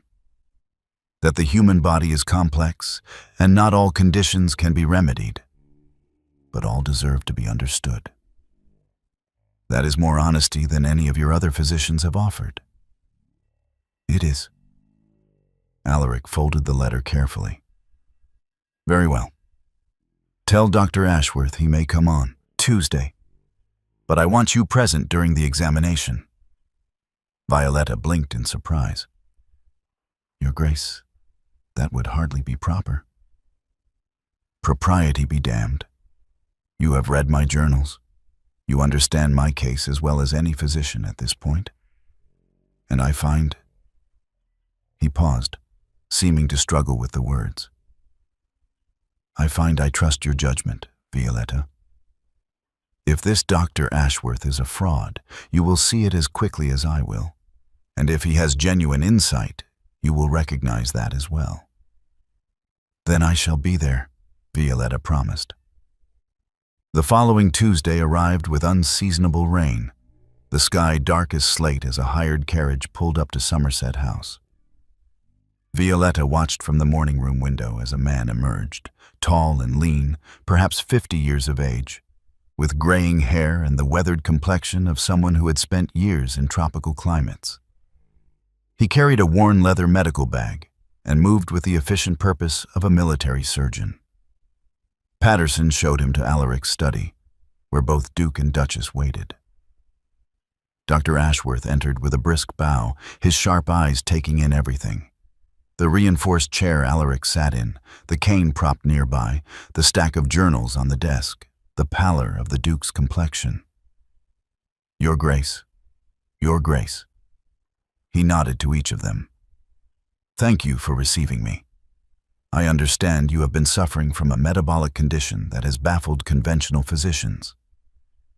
"That is a diplomatic way to phrase it," Alaric said dryly. "Most of them believe I am simply a glutton with weak moral fiber." "Yes, I have heard their opinions. I find them tedious and unscientific." Dr. Ashworth set down his bag. "If you will permit me, I would like to begin with your own account of your symptoms, in your own words, without the filter of medical jargon. Then I will examine you physically. Finally, I will review these records Her Grace mentioned." For the next 3 hours, Dr. Ashworth conducted the most thorough examination Alaric had ever experienced. He listened to Alaric's heart for a full 10 minutes, timing the beats and noting irregularities. He examined Alaric's eyes, his tongue, his skin. He palpated his throat, pressing gently around the thyroid gland until Alaric winced. "Enlarged," Dr. Ashworth murmured. "Significantly so. Did any of your previous physicians note this?" "They mentioned I had a thick neck. They attributed it to excess fat." "Fools." The word was said without heat, merely as clinical observation. Dr. Ashworth moved to the journals, reading selected passages with increasing interest. Finally, he looked up. "Your Grace," he said quietly, "I believe you are suffering from what I have come to call thyroid insufficiency. Your thyroid gland, which should produce hormones that regulate your body's use of energy, is failing in its function. This causes your metabolism to slow dramatically, leading to weight gain despite restricted intake, fluid retention, fatigue, and heart irregularities." Violetta felt her breath catch. "Can it be treated?" "Possibly. In India, I observed cases where patients improved when given extracts from animal thyroid glands. The results were not miraculous, but they were measurable." He looked at Alaric. "It would be experimental. There are risks. But based on your documentation, Your Grace, you are already dying slowly under conventional treatment. What I offer is the possibility of something different." Alaric's hands gripped the arms of his chair. "When can we begin?" Dr. Ashworth's treatment plan arrived by special courier 2 days after his initial examination, written in precise medical script across 12 pages of detailed instructions. Violetta read it in the morning room while Alaric slept late, exhausted from the examination's demands. The document covered everything from the thyroid extract dosing schedule to lifestyle modifications. But one section made her pause: dietary recommendations that contradicted everything the previous physicians had prescribed. "He wants you to eat more," she said, when Alaric finally emerged near noon, looking haggard. "Not less. Specific foods in measured quantities designed to support metabolic function rather than starve it." Alaric lowered himself carefully into his chair. "That makes no sense. Every physician has said, every physician has been wrong." Violetta consulted the document. "Dr. Ashworth believes your body has been in a state of starvation panic, hoarding every calorie because it believes you are dying of famine. He proposes a diet of lean proteins, vegetables, specific grains. And this is peculiar. He emphasizes the importance of consistent meal timing. Your body needs to learn it will be reliably fed. So, I am to eat my way out of obesity? Alaric's tone was bitter. Forgive me if I find that difficult to credit. You are to nourish a broken metabolism back to function, Violetta corrected. There is a difference. But it will require precision. Every meal measured, every ingredient selected for its metabolic properties rather than its palatability. She looked up from the pages. It will require taking over your kitchens entirely. The kitchens? Alaric blinked. Violetta, we employ a French chef who has been with the household for 20 years. Monsieur Beaumont does not take kindly to interference. Then Monsieur Beaumont will have to adjust. She stood, the sheaf of papers in hand. Dr. Ashworth was quite clear. This diet is as important as the thyroid extract itself. I will not have his treatment undermined by a chef too proud to follow medical instructions. She found the kitchens in the basement level, a vast domain of copper pots and brick ovens where Monsieur Beaumont reigned as absolute monarch. He was a compact man with an impressive mustache and the temperamental disposition of an artist whose genius is constantly unappreciated. Your Grace. He looked up from a sauce he was reducing, surprise evident on his florid face. It is most irregular for the mistress to venture into the kitchens. If you have complaints about the meals, I have no complaints about your skill, Monsieur Beaumont, Violetta said, channeling every ounce of Duchess authority she could muster. However, His Grace's physician has prescribed a specific dietary regimen that must be followed precisely. I am here to ensure its implementation. She spread Dr. Ashworth's papers on the central work table, ignoring the scandalized looks from the scullery maids and kitchen staff. Monsieur Beaumont approached with visible reluctance, his eyes scanning the detailed instructions. This is not cuisine, he declared after a moment. This is prison food. Boiled chicken, steamed vegetables, measured portions like a hospital ward? You ask me to disgrace my profession, Your Grace. I ask you to save His Grace's life, Violetta replied. Dr. Ashworth believes the Duke's condition stems from a glandular disorder, not from excess consumption. But the treatment will fail if his diet is not carefully managed. These recommendations are medical necessity, not culinary preference. But cream sauce, butter, proper seasoning, these are what make food worth eating. Monsieur Beaumont gestured dramatically at his domain. You would have me serve bland, tasteless. I would have you serve food designed to heal rather than simply please the palate. Violetta pulled out a specific page. Dr. Ashworth has noted which herbs and spices are acceptable. You may season appropriately within those constraints. He has also provided recipes from Indian cuisine that are both flavorful and metabolically appropriate. This need not be torture, but it must be precise. The chef's mustache quivered with indignation. In all my years, never have I been subjected to such. In all your years, have you watched a man slowly die despite eating the meals you prepared? Violetta's voice sharpened. Because I have been watching exactly that for the past 3 weeks. His Grace follows your beautiful meals with hours of suffering, his heart racing, his body retaining every drop of fluid, his strength fading. Your art is wasted on a body that cannot process it properly. Monsieur Beaumont fell silent, his expression shifting from outrage to something more complex.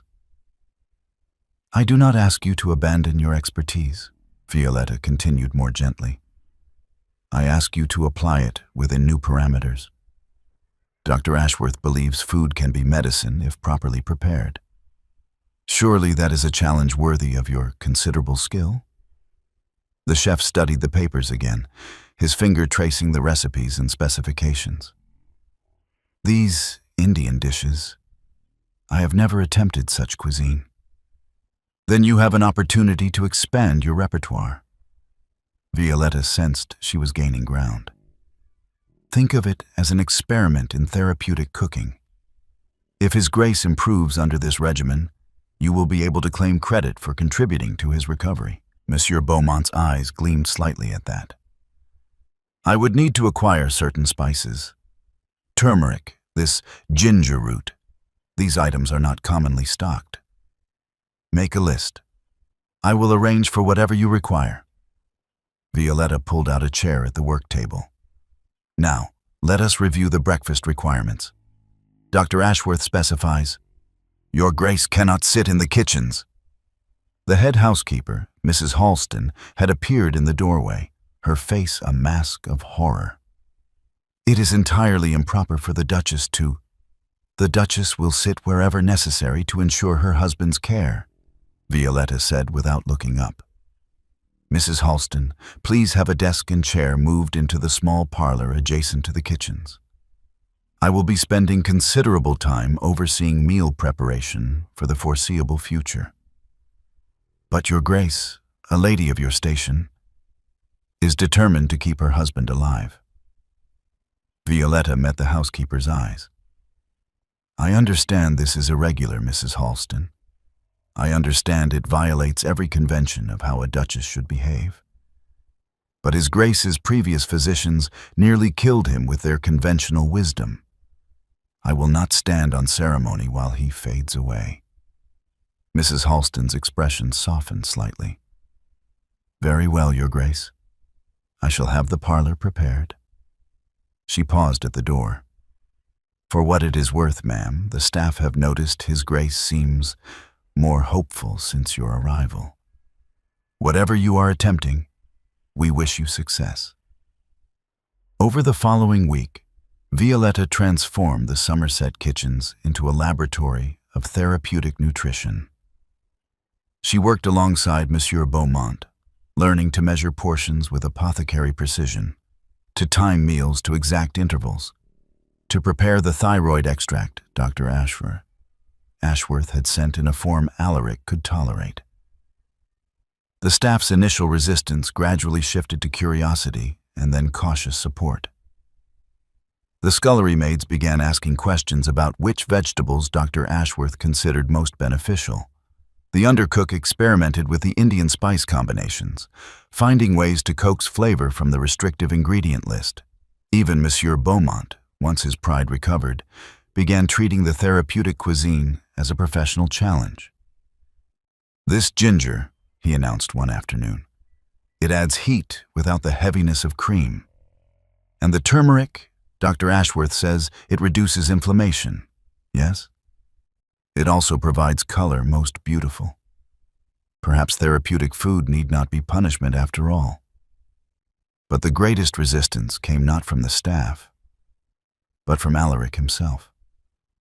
I cannot eat this, he said on the fourth day, staring at his breakfast of poached eggs, steamed greens, and a small portion of what Dr. Ashworth called metabolic porridge, a mixture of specific grains prepared without sugar or cream. You can and you will, Violetta replied, taking the seat across from him. Dr. Ashworth was clear. The thyroid extract alone is insufficient. Your body needs proper nourishment to heal. I have been on restrictive diets for 8 years, Violetta. I cannot face another meal of measured portions and tasteless. He stopped as he took his first bite, surprise crossing his features. This is not tasteless. Monsieur Beaumont has been experimenting with the approved spices. He has discovered that therapeutic need not mean torturous. She consulted her notes. You are to eat everything on this plate. Then, in precisely 3 hours, you will have a measured snack. Then luncheon at 1 o'clock. The consistency is crucial. You speak like a physician yourself now. I speak like a woman determined to prove Dr. Ashworth's theory correct. She met his eyes. How do you feel this morning? Truly? Alaric considered, taking another bite of the peculiar porridge. Less heavy than usual, My heart is not racing as it typically does after breakfast, though it is too early to attribute that to the diet. Perhaps. But Dr. Ashworth predicted this. He said your body would respond quickly once given proper fuel rather than being starved or overwhelmed. She made a note in her ledger. She had begun keeping her own journal of Alaric's progress, documenting every meal and every symptom. Eat, and then we shall see if you can manage a short walk in the garden before your fatigue sets in. Over the following days, Violetta established a rigid schedule that governed all of Somerset House. Meals at precise intervals. The thyroid extract administered at the same time each morning. Periods of rest balanced with gentle activity. She bullied Alaric into compliance with a firmness that surprised them both, refusing to accept his protests or his despair. "You have spent 8 years doing what the physicians told you," she said, when he complained about the relentless regimen. "Now you will spend 8 weeks doing what I tell you. If there is no improvement, you may return to your resigned decline. But you will give this a fair trial. You have become quite tyrannical, Duchess. I have become quite invested in your survival, Your Grace." She checked his pulse. She had learned to do this from Dr. Ashworth's instructions and noted the rate in her journal. Slower than yesterday, steadier. That is progress. Or wishful thinking. We shall see. She helped him to his feet for their post-breakfast walk. "Come. Monsieur Beaumont has prepared something he calls therapeutic lemon water for you to drink in the garden. Apparently lemon aids digestion without adding problematic sugars." As they walked slowly through the portrait gallery toward the garden doors, Alaric glanced at her. "Why are you doing this, Violetta? You could have simply accepted the generous terms of our arrangement and waited for my inevitable decline. Instead, you have turned my household upside down, alienated my chef, and appointed yourself my medical guardian." Violetta paused at the garden threshold, where morning light streamed through the glass, "Because I find I am not content with accepting inevitability when there might be possibility. And because somewhere, my mother is watching, and I think she would approve of me fighting for something, rather than simply enduring it." She opened the door, letting in the scent of roses and fresh earth. "Now come. We have a schedule to keep. And I have promised Monsieur Beaumont we will provide detailed feedback on his therapeutic lemon water. He has become quite competitive about making medicine palatable." Behind them, through the kitchen corridors, the sounds of the Somerset household had shifted. No longer the chaos of conventional service, but the precise choreography of a household bent toward a single purpose, proving that healing was possible, even when 17 physicians had declared it was not. The letter arrived on a Tuesday morning, delivered not by the regular post, but by a court messenger whose livery bore the seal of the Court of Chancery. Patterson brought it to the breakfast room where Violetta was reviewing the day's menu with Monsieur Beaumont, their relationship having evolved into something approaching mutual respect over the past month. "A legal document for His Grace, Your Grace," Patterson said, his tone carefully neutral in a way that suggested he knew the contents were troubling. "The messenger said it requires immediate attention." Violetta broke the seal and read the first lines, feeling her blood turn to ice. "In the matter of Alaric James Crane, Duke of Somerset. Petition for declaration of mental incapacity and appointment of guardian. Monsieur Beaumont, we shall continue this later," she said, forcing her voice to remain steady. "Patterson, where is His Grace?" "In the garden, Your Grace. He has been walking for 20 minutes. His stamina has improved considerably under your care."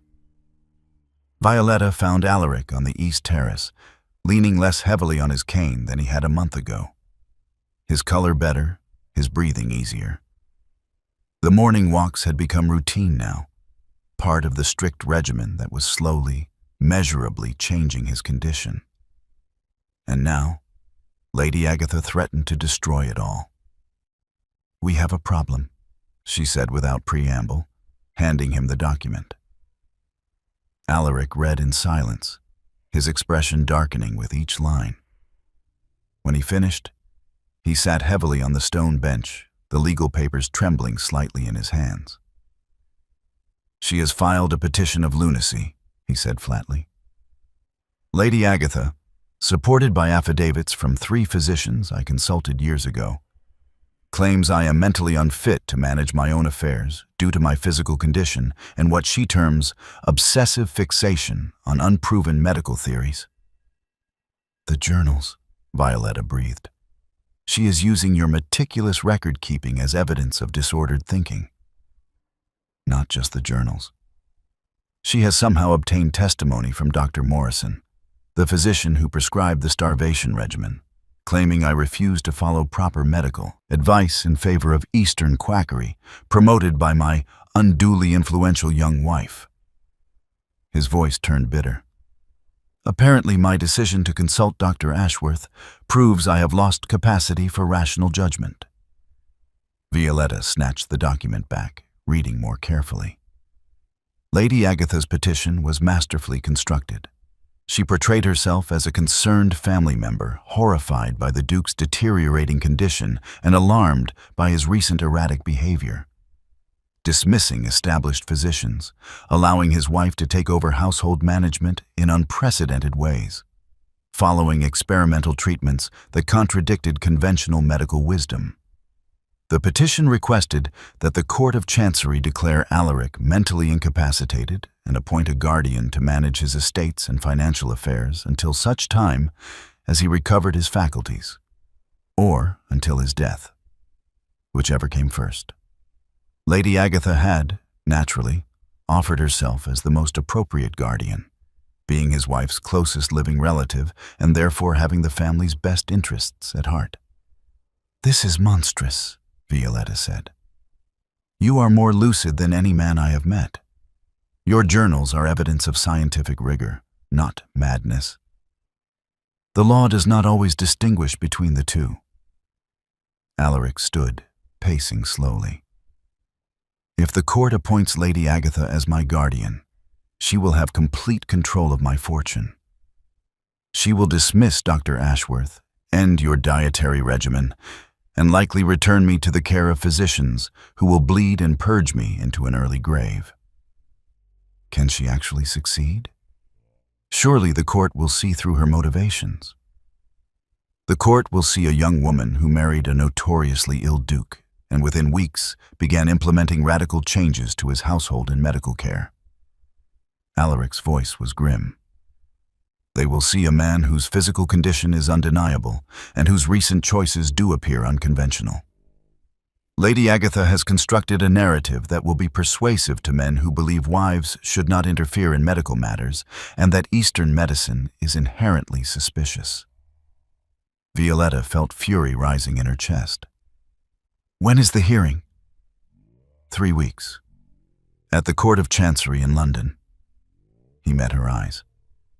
"Violetta, if they rule against me, our protective covenant becomes meaningless. Lady Agatha will control everything, including you.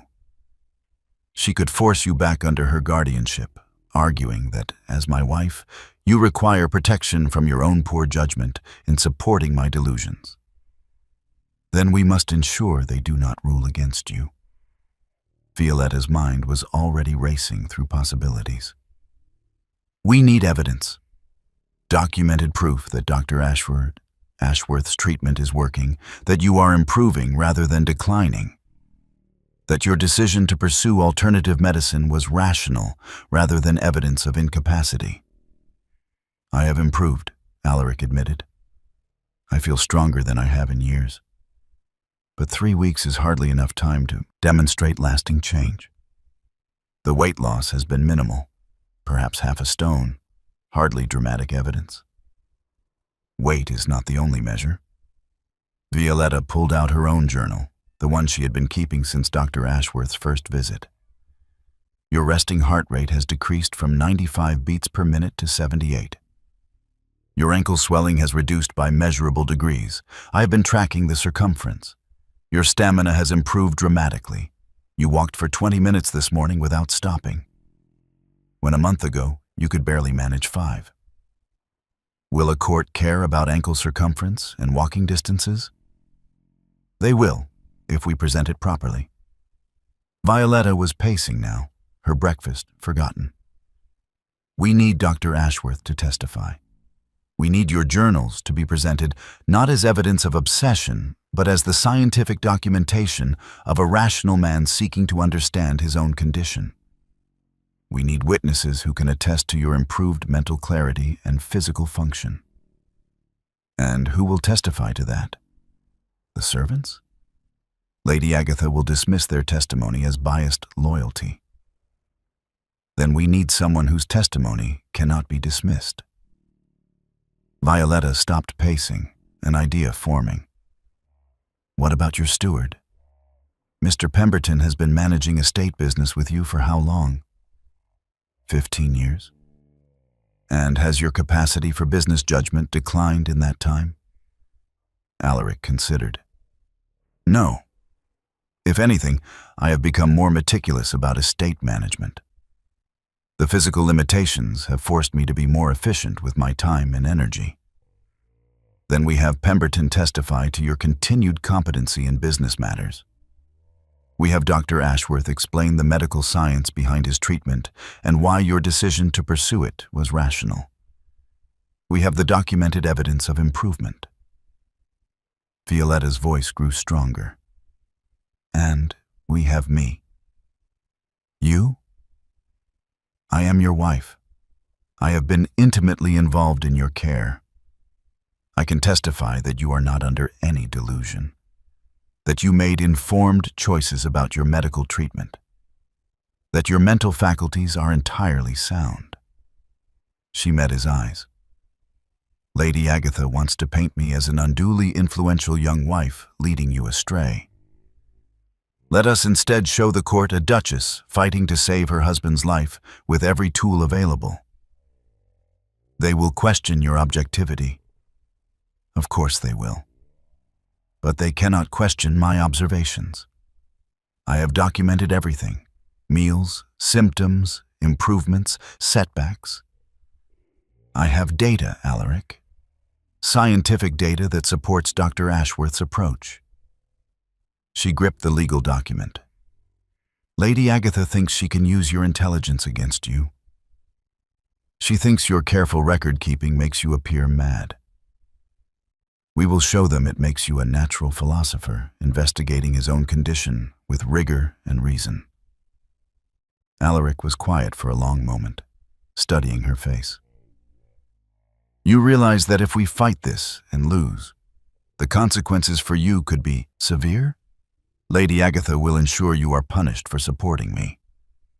And if we do not fight, you will be declared incompetent and subjected to treatments that will kill you within months. Violetta's voice was fierce. I did not spend the last month revolutionizing your household and bullying French chefs only to surrender to my aunt's greed without a battle. A smile ghosted across Alaric's features. You have changed, Duchess. The trembling girl I married would never have spoken thus. The trembling girl you married had never had anything worth fighting for. She straightened her shoulders. Now I do. So we shall fight. We shall gather every piece of evidence, call every witness, and demonstrate to the Court of Chancery that the Duke of Somerset is entirely competent, and that his wife is not some naive child, but a woman capable of defending her household.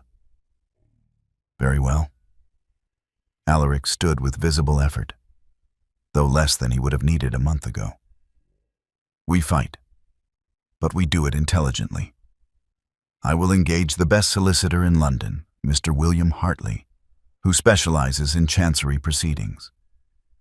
You will compile your documentation into a format the court can understand. And we will pray that 3 weeks of continued improvement is enough to counter years of decline. It will have to be. Violetta took his arm as they walked back toward the house. Because Lady Agatha has made one critical error in her petition. What is that? She assumed I would be too meek to oppose her, that I would accept her authority as I always have. Violetta's voice hardened. But I am not the frightened girl she sold into marriage anymore. I am the Duchess of Somerset, and I will not surrender my husband or my household to her machinations. They entered the house together, and Violetta immediately began issuing instructions to Patterson. Dr. Ashworth must be contacted immediately. Mr. Pemberton must be briefed on the situation. Every servant who had witnessed Alaric's improvement must be prepared to testify if needed. The journals must be organized and indexed for presentation. Your Grace, Patterson ventured, if I may, the staff stands ready to support His Grace in any way necessary. We have all observed his remarkable improvement under your care. If testimony is required, you will find the household united. Thank you, Patterson. That unity may prove crucial in the days ahead. She turned to Alaric. You should rest. This afternoon, we meet with Mr. Hartley. Tonight, we begin preparing our defense in earnest. As Alaric made his way slowly to his study, Violetta stood in the entrance hall, Lady Agatha's legal petition clutched in her hand. Her aunt had thought to use the law as a weapon, to seize control through manipulation of judicial process. But Lady Agatha had forgotten one essential truth. Violetta had spent the last month learning to fight battles others thought unwinnable. If her aunt wanted war, she would discover that the Duchess of Somerset was no longer the compliant girl who could be threatened into submission. She was a woman who had taken on the entire medical establishment and an entrenched French chef, and won. The Court of Chancery, Violetta decided, would be just one more impossible battle to win. The morning of the hearing dawned gray and cold. London wrapped in November fog that turned the city into a landscape of shadows.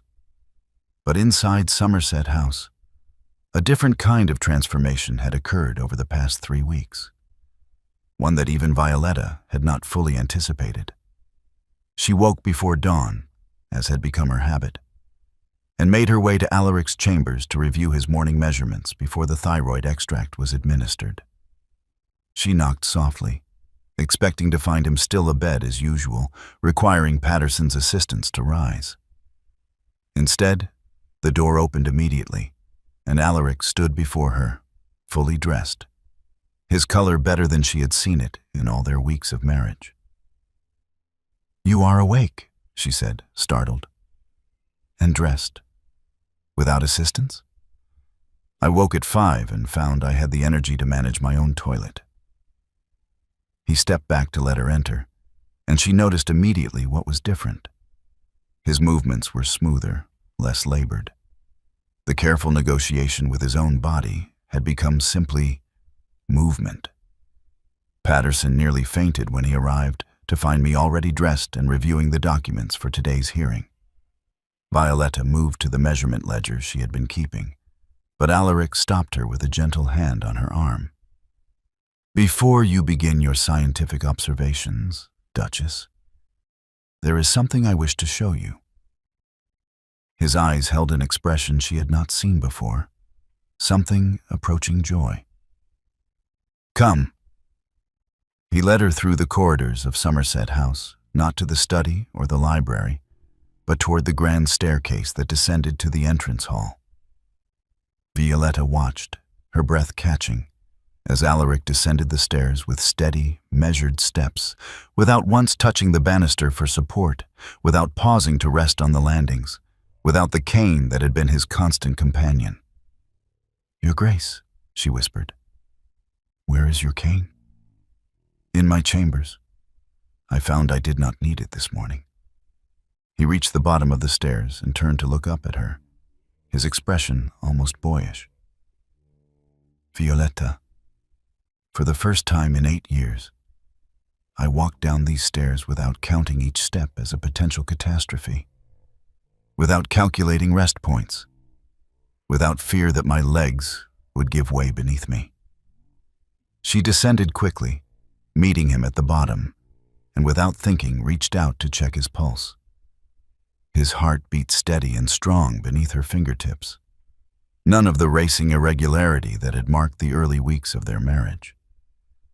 "The fluid retention has decreased dramatically," she observed, noting how his face had changed, the sharp edges of his bone structure emerging from the puffiness that had obscured them. "Your ankles, may I?" He extended his leg with an ease that would have been impossible a month ago, and she saw that the chronic swelling that had made his evening shoes unbearable had nearly vanished. The skin was no longer tight and shiny with excess fluid, but normal, healthy. Dr. Ashworth predicted this might happen if the thyroid function improved sufficiently, Alaric said. He called it metabolic awakening, the point where the body begins to release the excess fluid it has been hoarding and the energy returns. I did not believe it would be so dramatic. "How much weight have you lost?" Violetta asked, reaching for her measurement tape. "Nearly 2 stone in the past week alone. But Violetta, it is not merely the weight. I feel..." He paused, seeming to search for words adequate to the experience. "I feel like myself again, like the man I was before this condition took hold. My mind is clearer. My body responds when I ask it to move. The constant fatigue that has shadowed me for years has lifted like morning fog." Violetta completed her measurements, documenting everything in her ledger with hands that trembled slightly. The numbers confirmed what her eyes could see. Alaric's body had fundamentally shifted in the past 3 weeks. The circumference of his waist had decreased by 4 inches. His resting heart rate had dropped to a normal 68 beats per minute. His blood pressure, which Dr. Ashworth had taught her to measure, had normalized. "This is extraordinary," she breathed. "This is exactly what we need for the hearing. Objective, measurable proof that Dr. Ashworth's treatment is not quackery, but genuine medical innovation." "Yes. But first," Alaric extended his hand to her. "First, I wish to do something I have been unable to do since before you were born. Walk in my own gardens. Truly walk, not the shuffling, exhausting struggles of recent weeks. Will you join me?" The request was so earnest, so unlike the resigned, bitter man she had married, that Violetta felt tears prick her eyes. She placed her hand in his. "I would be honored, Your Grace." They exited through the garden doors, and the November morning greeted them with crisp air and the scent of dying leaves. The Somerset Gardens stretched before them, formal parterres giving way to wilder woodland paths that Violetta had never explored because Alaric could not navigate their uneven terrain. "Where shall we go?" she asked. "To the old oak," Alaric said, pointing toward a distant path that disappeared into a grove of ancient trees. "It was my favorite place as a boy. I have not been able to reach it in 5 years." They walked together down the terrace steps, steps Alaric descended with casual confidence rather than white-knuckled determination, and onto the gravel path. Violetta kept glancing at him, watching for signs of fatigue or distress. But he moved with increasing ease, his stride lengthening as they left the formal gardens behind. "You are staring at me as though I might shatter," he observed with amusement. "I am watching for symptoms. It is habit now." "What symptoms do you observe?" Violetta considered. "Your breathing is even. Your color is good. Your gait is steady. You are not leaning on my arm for support, but simply holding my hand." She looked up at him. "You are well, Alaric. Not cured, perhaps, but genuinely well, for the first time since I have known you." They reached the woodland path, where fallen leaves carpeted the ground in shades of copper and gold. Here, away from the manicured formality of the gardens, the estate felt wild and alive.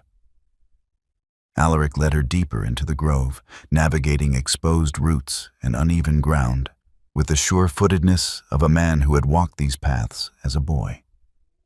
"There," he said finally, and Violetta saw it. An oak so ancient and massive it seemed to predate the house itself, its branches spreading like a cathedral ceiling above them. A bench had been placed beneath it, weathered but still solid. They sat together, and for a long moment neither spoke. The silence was peaceful rather than awkward, filled with birdsong and the whisper of wind through bare branches. "I had forgotten what this felt like," Alaric said finally. "To move through the world without constant negotiation with my own body. To walk more than 100 yards without needing to rest. To breathe without my lungs burning." He turned to look at her. "You gave this back to me, Violetta. You and your stubborn refusal to accept the inevitable." "Dr. Ashworth gave it back to you," she corrected. "I simply ensured you had the opportunity to try his treatment." "You did far more than that. You revolutionized my household. You faced down my chef, my physicians, and your own aunt's schemes. You documented my progress with scientific precision and fought for me when I had given up fighting for myself." His voice roughened with emotion.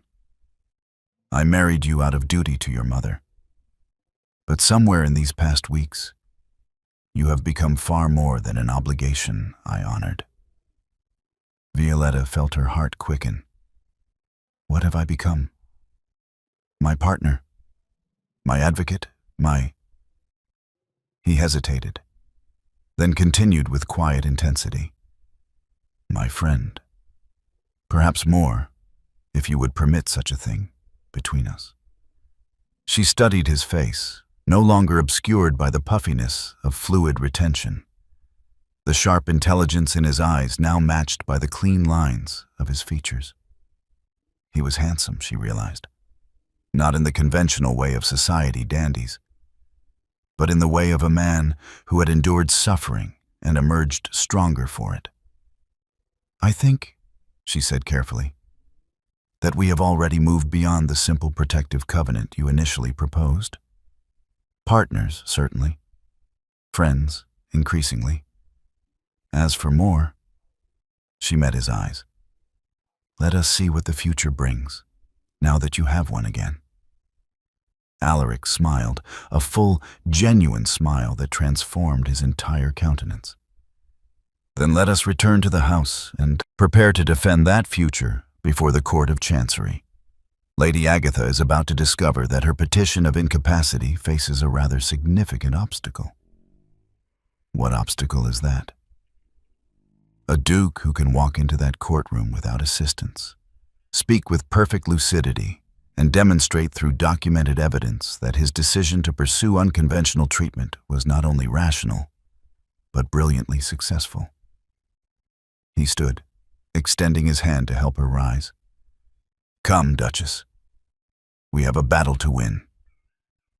They walked back through the woodland path, their pace easy and unhurried. Violetta noticed that Alaric's breathing remained even, his energy sustained even as they climbed the slight incline back to the formal gardens. The man who had struggled to navigate his own ballroom now moved through the world with the confidence of someone who trusted his body to obey him. As they approached the house, Patterson stood at the garden doors, his eyes widening as he took in the sight of the Duke walking without his cane, his step light and sure. "Your Grace," the butler said, emotion evident in his voice. "The carriage is ready for your journey to London. And, may I say, sir, it is very good to see you so well." "Thank you, Patterson. It is very good to feel well." Alaric paused at the threshold. "Has Mr. Hartley arrived?" "He awaits you in the study, along with Dr. Ashworth." They wish to review the final preparations before you depart. Excellent. Violetta, will you join us?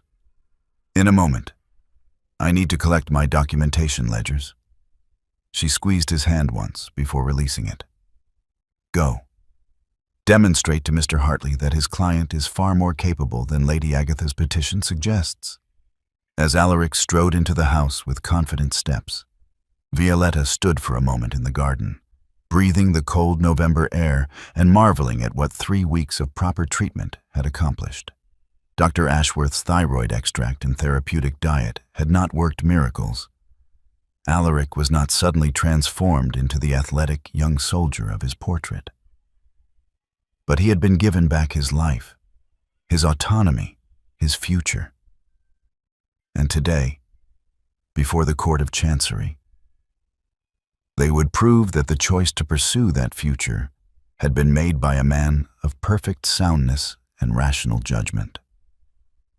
Lady Agatha's vultures, Violetta thought with grim satisfaction, were about to go very hungry indeed.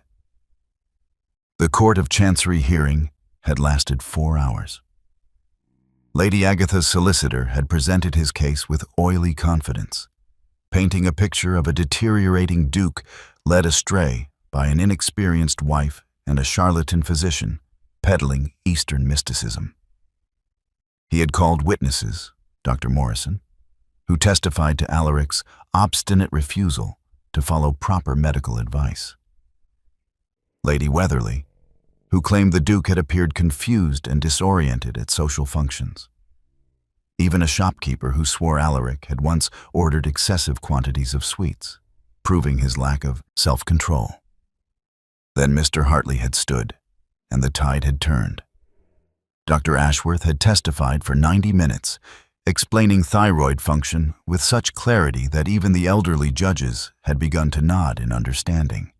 He had presented medical journals from Vienna and Edinburgh supporting his theories, transforming Eastern mysticism into emerging endocrinological science. Mr. Pemberton had documented 15 years of increasingly astute business decisions, proving Alaric's mental acuity had never wavered despite his physical decline. But the moment that had sealed their victory was when Alaric himself had stood to address the court. He had walked to the witness stand without assistance, had spoken for 20 minutes with perfect lucidity about his condition and his rational decision to pursue treatment that addressed root causes rather than symptoms. He had presented his own journals, not as evidence of obsession, but as the meticulous scientific documentation of a natural philosopher investigating a medical mystery. And when Lady Agatha's solicitor had attempted to suggest the recent improvement was temporary or fabricated, Alaric had calmly removed his coat and asked the court physician to examine him on the spot. The physician's testimony had been damning to Lady Agatha's case. This man exhibits no signs of mental incapacity. His physical condition, while still requiring management, shows remarkable improvement. His decision to pursue Dr. Ashworth's treatment appears to have been not only rational, but medically sound. The judges had retired for less than 30 minutes before returning with their verdict. Petition denied. The Duke of Somerset was found to be of sound mind and fully capable of managing his own affairs. Lady Agatha had fled the courtroom without a word, her face a mask of fury. That had been 3 weeks ago. Now, on the first night of December, the Duke and Duchess of Somerset stood before the entrance to Ravenshire Castle, where the final ball of the season was being held. It was the same ballroom where Violetta had first appeared as a bride, trembling under pitying whispers. Tonight would be different. "Are you ready?" Alaric asked, offering his arm. He wore evening dress of midnight blue that had been tailored just last week to accommodate his transformed physique. The excess weight had continued to diminish as Dr. Ashworth's treatment progressed. He would never be the lean soldier of his youth. But he had regained a dignity of form that matched his dignity of bearing. "I am ready," Violetta replied, resplendent in a gown of deep crimson silk that had been her own choice, not her aunt's. She had discovered she quite liked the color. It suited a woman who had taken on the medical establishment and won. The major domo struck his staff against the marble floor. His Grace, the Duke of Somerset, and Her Grace, the Duchess of Somerset. The ballroom fell silent as it had at their wedding. But the quality of that silence was entirely different. Then, it had been the quiet of vultures gathering. Now, it was the hush of astonishment. Alaric descended the grand staircase with Violetta on his arm, his steps sure and confident, no cane in sight. The transformation was visible to everyone who had seen him 3 months ago, the fluid retention gone, the labored breathing absent, the pallor replaced by healthy color. He moved like a duke rather than an invalid, and the effect on the assembled guests was electric. "Good Lord," someone whispered. "Is that truly Somerset? He looks, well, actually well. I heard the Court of Chancery ruled him perfectly competent. Lady Agatha's petition was utterly rejected." Violetta caught sight of Lady Winterbourne, whose poor child whispers had stung so deeply at the wedding. The woman's fan had stopped mid-flutter, her expression one of shocked reassessment. They reached the ballroom floor, and Lord Ashford, who had made the cruel toast at their wedding, approached with visible uncertainty. "Your Grace, Your Grace," he bowed, considerably more respectful than he had been months ago. "May I say you are looking remarkably well, Somerset. The reports of your recovery have been the talk of London." "Thank you, Ashford." Alaric's tone was coolly polite. "I find that proper medical treatment works wonders when one is fortunate enough to find a physician who addresses causes rather than simply assigning blame." The rebuke was gentle but unmistakable. Lord Ashford flushed and withdrew. Lady Pemberton, their hostess, swept forward with considerably more grace. "Your Graces, we are delighted you could attend. Duke Somerset, I must confess the change in you is quite extraordinary. London has spoken of little else since the Chancery hearing." "The credit belongs to my wife," Alaric said, his hand covering Violetta's where it rested on his arm. "She refused to accept the conventional wisdom that my condition was untreatable. Her determination saved my life." "How remarkable." Lady Pemberton's gaze turned to Violetta with new assessment. "You are quite the formidable Duchess, my dear. Taking on the entire medical establishment at 18, such courage is rare at any age." "I simply refuse to watch my husband fade away when there might be hope," Violetta replied. "Any wife would do the same." "I rather think they would not." Lady Pemberton smiled. "Most would have accepted the physician's pronouncements and prepared for elegant widowhood. You chose to fight. That takes a particular kind of strength." As Lady Pemberton moved away to greet other guests, the whispers intensified around them. "Did you hear how she took over his household? Dismissed all the traditional treatments? They say she personally managed his diet, worked in the kitchens like a duchess who acts rather than simply ornaments. Imagine that. And she's barely 19. The determination in one so young." The orchestra began a waltz, and Alaric turned to Violetta. "I believe, Duchess, that this dance belongs to us, as the last one did." "You need not prove anything more tonight," Violetta said quietly. "Everyone can see you are well." "I am not dancing to prove my health." His eyes held hers. "I am dancing because I wish to. Because I can. Because 3 months ago I thought I would never hold my wife in a waltz without fearing I would collapse at her feet." He led her onto the floor, and as the music swelled, they began to move. Alaric's hand at her waist was firm and sure, his steps confident. They swept across the polished marble, and Violetta realized with a start that he was actually leading her, not merely surviving the dance, but truly dancing with skill and grace. "You have been practicing," she accused. "Patterson has been helping me in the gallery. I wanted to surprise you." He smiled. "I wanted to give you at least one memory of our marriage that was not about medical treatments and court battles." Around them, the other couples had slowed their own dances to watch. The transformation from the struggling, pitied duke of the wedding feast to this confident, capable man was too dramatic to ignore. And Violetta, in her crimson gown, no longer looked like the trembling, sacrificial lamb of society's cruel whispers. She looked like exactly what she was, a woman who had fought for what she wanted and won. "Poor Violetta," someone murmured near the edge of the dance floor. "Poor?" another voice replied sharply. "Look at her. Look at them both. That is not a woman to be pitied. That is a duchess who bent the entire ton to her will. She saved his life, they say. Defied every physician in London. Faced down Lady Agatha in open court and won. The Somerset Pride, they're calling her now. Have you not heard?" Violetta caught fragments of the whispers, and for the first time since entering society, she found she did not mind being discussed. Let them talk. Let them marvel. She had earned their astonishment.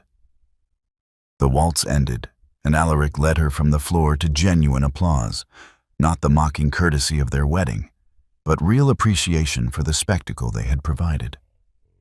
A duke restored, and a duchess who had orchestrated that restoration. Dr. Ashworth appeared at their side, having been invited as their guest. "Remarkable," he said quietly. 3 months ago, you could barely cross a room. Tonight you waltz.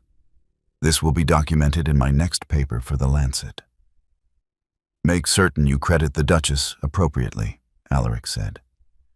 "Your treatment provided the medicine, but her determination provided the structure that made it effective." "Oh, I shall. In fact, I have been approached by 3 other families with similar cases since news of your recovery spread. It seems your success has opened minds that were previously closed to metabolic theories." Dr. Ashworth smiled. "You have done more for advancing medical understanding than a dozen academic papers, Your Grace." As the evening progressed, Violetta found herself surrounded by society matrons who had previously either ignored her or whispered pity. Now they sought her company, asked her advice, treated her with the respect due to a duchess who had proven herself formidable. "You must tell me," Lady Hartwell said, drawing Violetta aside, "how you managed to convince Somerset to try such unconventional treatment. My own husband suffers from similar lethargy and swelling, but he refuses to see anyone except our family physician, who simply tells him to eat less." "I presented him with evidence," Violetta replied, "and I refused to accept that his condition was untreatable simply because conventional physicians lacked understanding. If you wish, I can provide you with Dr. Ashworth's direction." "Would you?" "Oh, that would be most kind." As Violetta provided the information, she caught sight of a familiar figure standing alone near the refreshment table. Lady Agatha, dressed in mourning gray despite having lost no one, watched the proceedings with an expression of pure venom. Their eyes met across the ballroom. Violetta did not look away, did not flinch. Instead, she raised her chin slightly, a gesture of acknowledgement and dismissal in equal measure. "You tried to destroy us," that look said. "You failed. We endure." Lady Agatha turned and left the ballroom without a word. "Your aunt appears displeased," Alaric observed, appearing at Violetta's side with champagne. "My aunt appears defeated," Violetta corrected. "There is a difference. She accepted the glass. She gambled that you would die or be declared incompetent, and she could control me through either widowhood or guardianship. Instead, you live and thrive, and I have discovered I quite enjoy being a duchess with actual power. The Somerset pride, Alaric quoted with amusement. Is that truly what they are calling you? Apparently. Do you object? I find it perfectly appropriate. He touched his glass to hers. To the Somerset pride, the Duchess who refused to accept the inevitable and changed the future through sheer stubborn determination. To partnership, Violetta countered, between a duke brave enough to trust unconventional wisdom and a duchess brave enough to implement it. They drank, and as the orchestra struck up another waltz, Alaric extended his hand once more. Again? Violetta asked. Again. And again after that, if you will permit it. I have 8 years of missed dances to make up for, Duchess. We might as well begin tonight. She placed her hand in his, and they returned to the floor. This time no one stared in pity or shock. This time, the whispers that followed them were of admiration and respect. The Duke and Duchess of Somerset, the ballroom agreed, had proven themselves a force to be reckoned with, individually formidable, together unstoppable. As they waltzed beneath the chandeliers of Ravenshire Castle, Violetta caught her reflection in the mirrored walls. She barely recognized the confident woman in crimson who moved with such assurance through the steps. That trembling girl in white lace seemed a lifetime ago, though it had been mere months. She had been sold into marriage to save her family's debts. She had been meant to be a temporary wife, a placeholder warming a chair until death claimed its due. Instead, she had become the Somerset pride. And as Alaric smiled down at her, truly smiled, with the warmth of genuine affection rather than resigned duty, Violetta realized their protective covenant had transformed into something neither had anticipated on that wedding night in the library. It had become a true partnership, and possibly, just possibly, the beginning of love. My sweet family, if you watched Violetta transform from a terrified 18-year-old into the Somerset pride and you still haven't subscribed, please do now. You just experienced an entire character arc, a medical mystery, a courtroom battle, a kitchen revolution, and a romance. And you're going to let YouTube just not show you stories like this anymore? That's what happens when you don't subscribe. The algorithm assumes you don't care. And if this story made you feel literally any emotion, anger at Lady Agatha, hope for Alaric, pride in Violetta, hit that like button. It takes half a second, and it tells me to write more stories about women who refuse to accept what society tells them is inevitable. Share this with someone who needs to hear that fighting for what matters is worth it, even when 17 experts tell you you're wrong. Because that's what this story is really about. Choosing hope over resignation, action over acceptance, and partnership over isolation. Don't just watch and disappear. Subscribe, like, comment, and tell me which part hit you hardest. Be part of this community. At the end of this video, you'll see a suggestion for another powerful story from our channel. Click it and let yourself be surprised by even more unforgettable emotions. With love, the Victorian Royal Stories team.